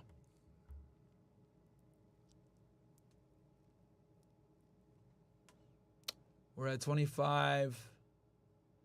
We're almost at 2,500. Oh, you guys got 40 seconds to go. 40 seconds. If not, I'm going to end the stream. I'm going to go do the CastleClub call, CastleClub Premium. You guys, the link is below. You got literally 30 seconds to go, chat. 30 seconds. For 40 likes, pretty much. If not, I'll just get off. We'll cover this tomorrow. Someone said cover Asian Crips in Boston. What the fuck?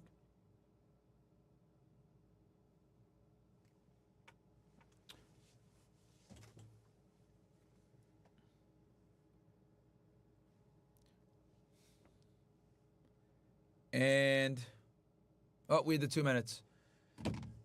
Yeah. Sorry, guys. We didn't hit it. We didn't hit it, man. We didn't hit it. It is what it is. We did not hit it. All right. So, all right, guys. So I'm going to be back live tomorrow at we're going to be back tomorrow live at 5, as you guys know, for the debrief. So, oh, shit. We just hit 25. God damn it, man. Yeah, but y'all niggas came late, though, man. On black people time.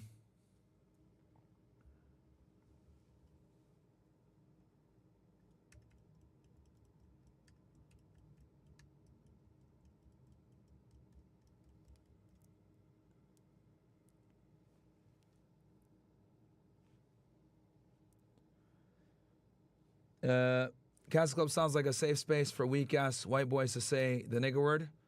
They wouldn't say it around other black people, LOL. Well, Jacob, a lot of guys in CastleClub are black. That's number one. And then number two, you saying that proves the stereotype that they wouldn't say it around black people because they'd be violent. So good job for proving the stereotype, you stupid ass. Holy shit, man. Niggas are dumb. Niggas are fucking dumb. Literally chimping out in the chat. Fucking retard. All right.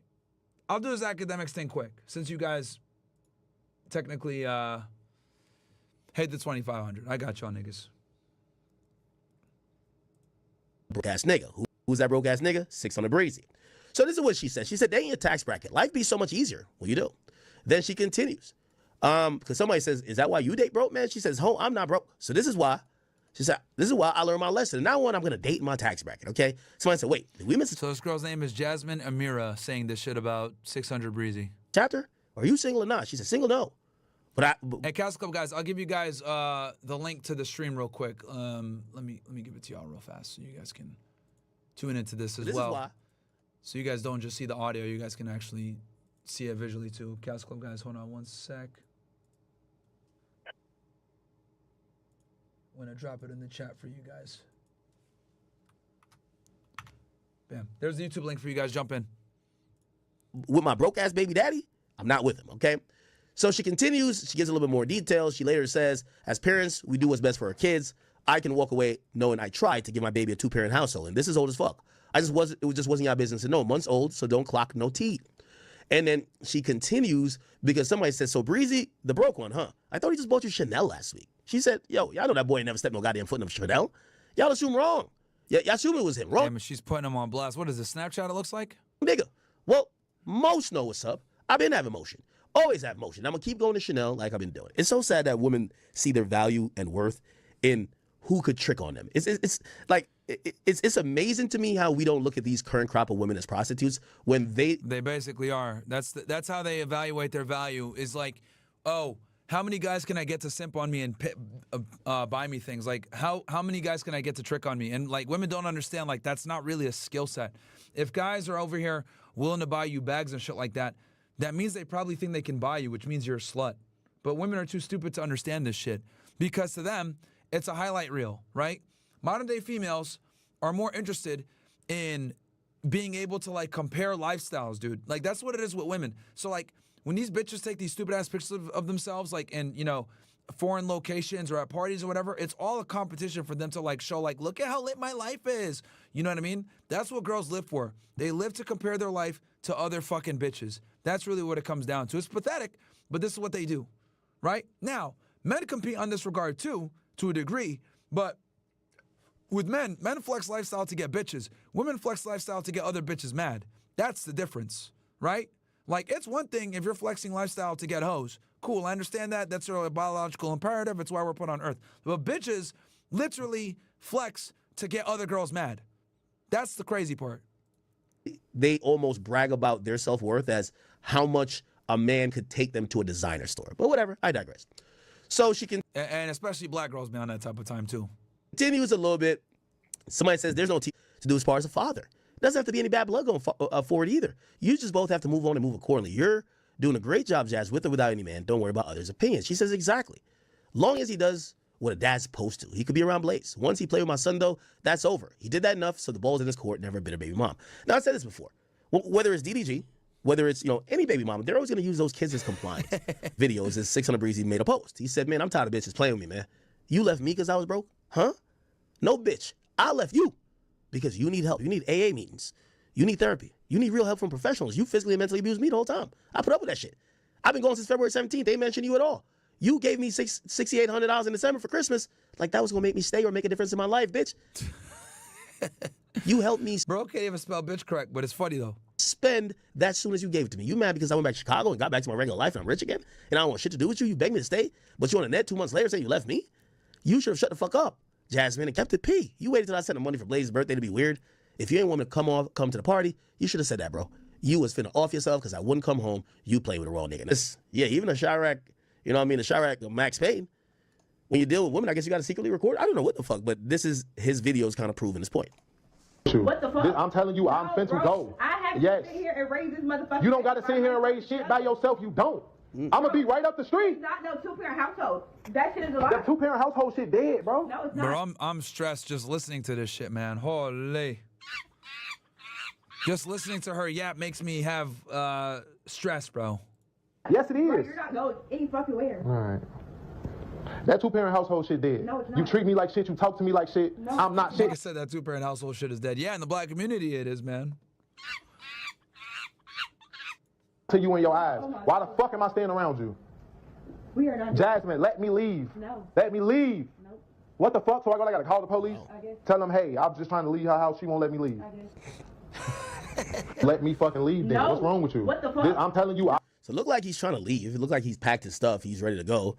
But she's like, no, you're not going to leave me. See, that's how it goes. Niggas got to record themselves to protect themselves, bro. That's where we are in society now, man.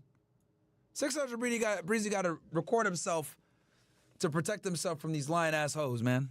I have your kid. You're going to stay here, and we're going to figure it out. Now, I don't know what the origin of this particular argument was, but he's just kind of showing that he's been off of her, and she's been... Nigga said, nah, man, I'm good. Saying, you're not leaving me, okay? You might as well get me killed and end this shit right now. It's over. It's over. Jasmine, it's over. It's over. It's over. It's over. It's over. I don't want shit to do with you. None of that shit. It's over. It's over. Now, I'm not playing with you. You can't make no nigga stay that don't want to fucking stay.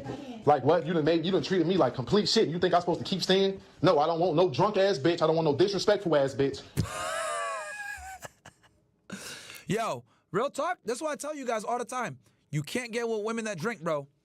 Guys, always stay away from women that have a drinking problem, bro. Alcohol?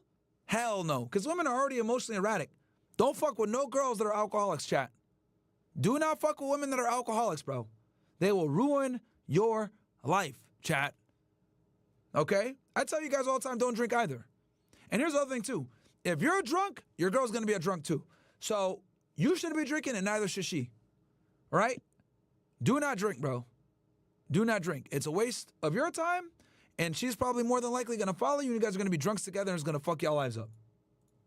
I guess. And I don't want no bitch that don't fucking, like, you just don't want me here anyway. I want you here. If I didn't want like, you here, why the fuck are... This is another problem, though. I don't think 600 Breezy should have been living with her. Because she probably was using, like, bitch, I'm going to kick you out all the time on this nigga. Let me 100% she was using that shit against him, bro. Never live with a woman because they'll do that shit. They'll be like, get your ass out of here, nigga. Blah, blah, blah. Hell no, bro. Never live with females because of that reason. This is a big reason why I tell y'all not to live with women. Because, well, he fucked up because it was her crib. But if she's at your house, bro, she could fuck your shit up, man. Hell no, bro. Don't live with women. And don't ever move in a woman's place either. I don't give a fuck how much money you save with rent. Fuck that, bro. You do not live with your girl at her place. She could always kick your dumb ass out, and then you gonna look like an idiot when you get, she gonna be laughing at you as you walk outside. Go. Let me go. Let me go. I'm not dealing with that same shit that you keep doing to me. I'm not dealing with it. I'm not dealing. Yes, I am. No, you're not. Jasmine, I'm finished. No, you're not. I don't love you. I hate you. I don't want to be with you. I don't want shit to do with you. No, I don't. No. Oh, shit. No, I don't. No, I don't. No, I don't. I don't want shit to do with you. Now, mistreat me. Talk to me any type of way. Say what you say. Keep putting your hands on me and all that weird ass shit. But you don't want to let me leave. And I'm telling you, I don't want you. I don't want shit to do with you. I'm trying to go out the door. I'm not lying. I don't want you. I don't love you. I don't want nothing to do with you. No, I don't. I hate you. Now, hey, W evidence recorded though, man. Nigga gotta protect himself, bro. I don't believe this. She a crazy bitch, so nigga gotta record himself, bro. At all. He ain't put it on BD once. If he put it on BD, I believe him. He ain't put it on BD yet. So I do not believe what he's saying yet. Okay. I don't want shit to do with you. Like, what the fuck? Let me go. Like, that shit don't even make sense. You're not going anywhere. Like, listen to 600 Breezy. This ain't even my character on BD. I let bitches play with me so much on it. Oh, shit on BD, that means it's real, bro. On Black Disciples, man. On Black Disciples, now we really don't fuck with this bitch. Internet. So much. I can't do it this time. Sorry, guys, I gotta translate it for you a little bit. No, I can't do it because, bitch, you don't even want to let me see my son unless I come to your house or unless I fuck you. Let's be real here. That's in the text messages, too. You was finna kill yourself when I wouldn't come back. That's in the text messages, too. You sent me. I was gone for 7 days. You and my son was laid up with another nigga. I got that in my phone, too. Ooh. But as me and y'all think we supposed to just keep sitting back and let bitches attack us and lie on us and do all this and make a scene? Bitch, I didn't even know I was on the shade. Y'all got me fucked up on BD. Like, what, every time... Yo, man. Niggas be entertaining, man. I'm not gonna lie, though. This shit funny as fuck, bro. I can see why this Kubo nigga wanted me to react to this shit so bad, bro. Bro sent this video in like 5 times, man. I see why. On BD. Bitch called me, I got 10, 20K on me, you max. I went back to trapping. You ain't want me to trap. What the fuck is this nigga doing? Nigga said I went back to trap. Bro. Yo.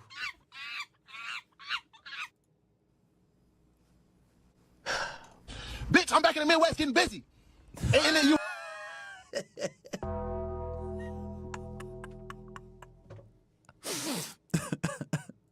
Hey, I just sent you $32.50 for Blaze Park. I could imagine whatever somebody calling the Midwest like feds like, wait, are y'all investigating this nigga? Niggas admitted that he's trapping and hitting licks and doing all that. Oh, we got. Oh, okay. It might be time to arrest him. He on his no jumper wave. Okay, he's just admitting it now. Party. You right after that you did this weird internet shit and we been broke up for 2 months, Jasmine. Cause you needed that Snapchat check. They don't know your biggest check is from Snapchat. You needed some. You lucky on that day I was acting cool, cuz. I told nigga said she need that Snapchat check, bro. you I ain't got time for that, but nigga. Today I got time. Nah, he didn't stop there. Here we go. And let's be real here, bitch. You don't even want Blaze, but you don't want to let me take him to Chicago, Wisconsin, anywhere else. You steady trying to tell me I gotta come to your house and sit in your house and watch my own son. But you will let your gay friends get him. These motherfuckers that they don't know him. That's my kid. He came from that's a part of me. Bitch. If that was the case, you should have never let me come around and even get to know him. You did that shit for you. This shit was for an image for you. You wanted to look like you had a happy family. I be trying to get my son, and you tell me I can't. You tell me I can't take. My cousin and them got mansions bigger than everybody's house but Jada's on BD, and you won't even let me. Oh, man. I mean, yo, he is pissed off, man. Bro just wants a son, man. Take my son over there. Like, what the fuck? I've been gone for 2 months. Out there 2 months, you had Blaze all of 2 weeks. But you won't let his dad get him. Talking about shootouts and shit, bitch. You think I'm just because you was on my, you weren't supposed, you see me get in one shootout in Chicago a couple weeks ago. On BD. You act like I'm gonna be outside doing bullshit and call my kid.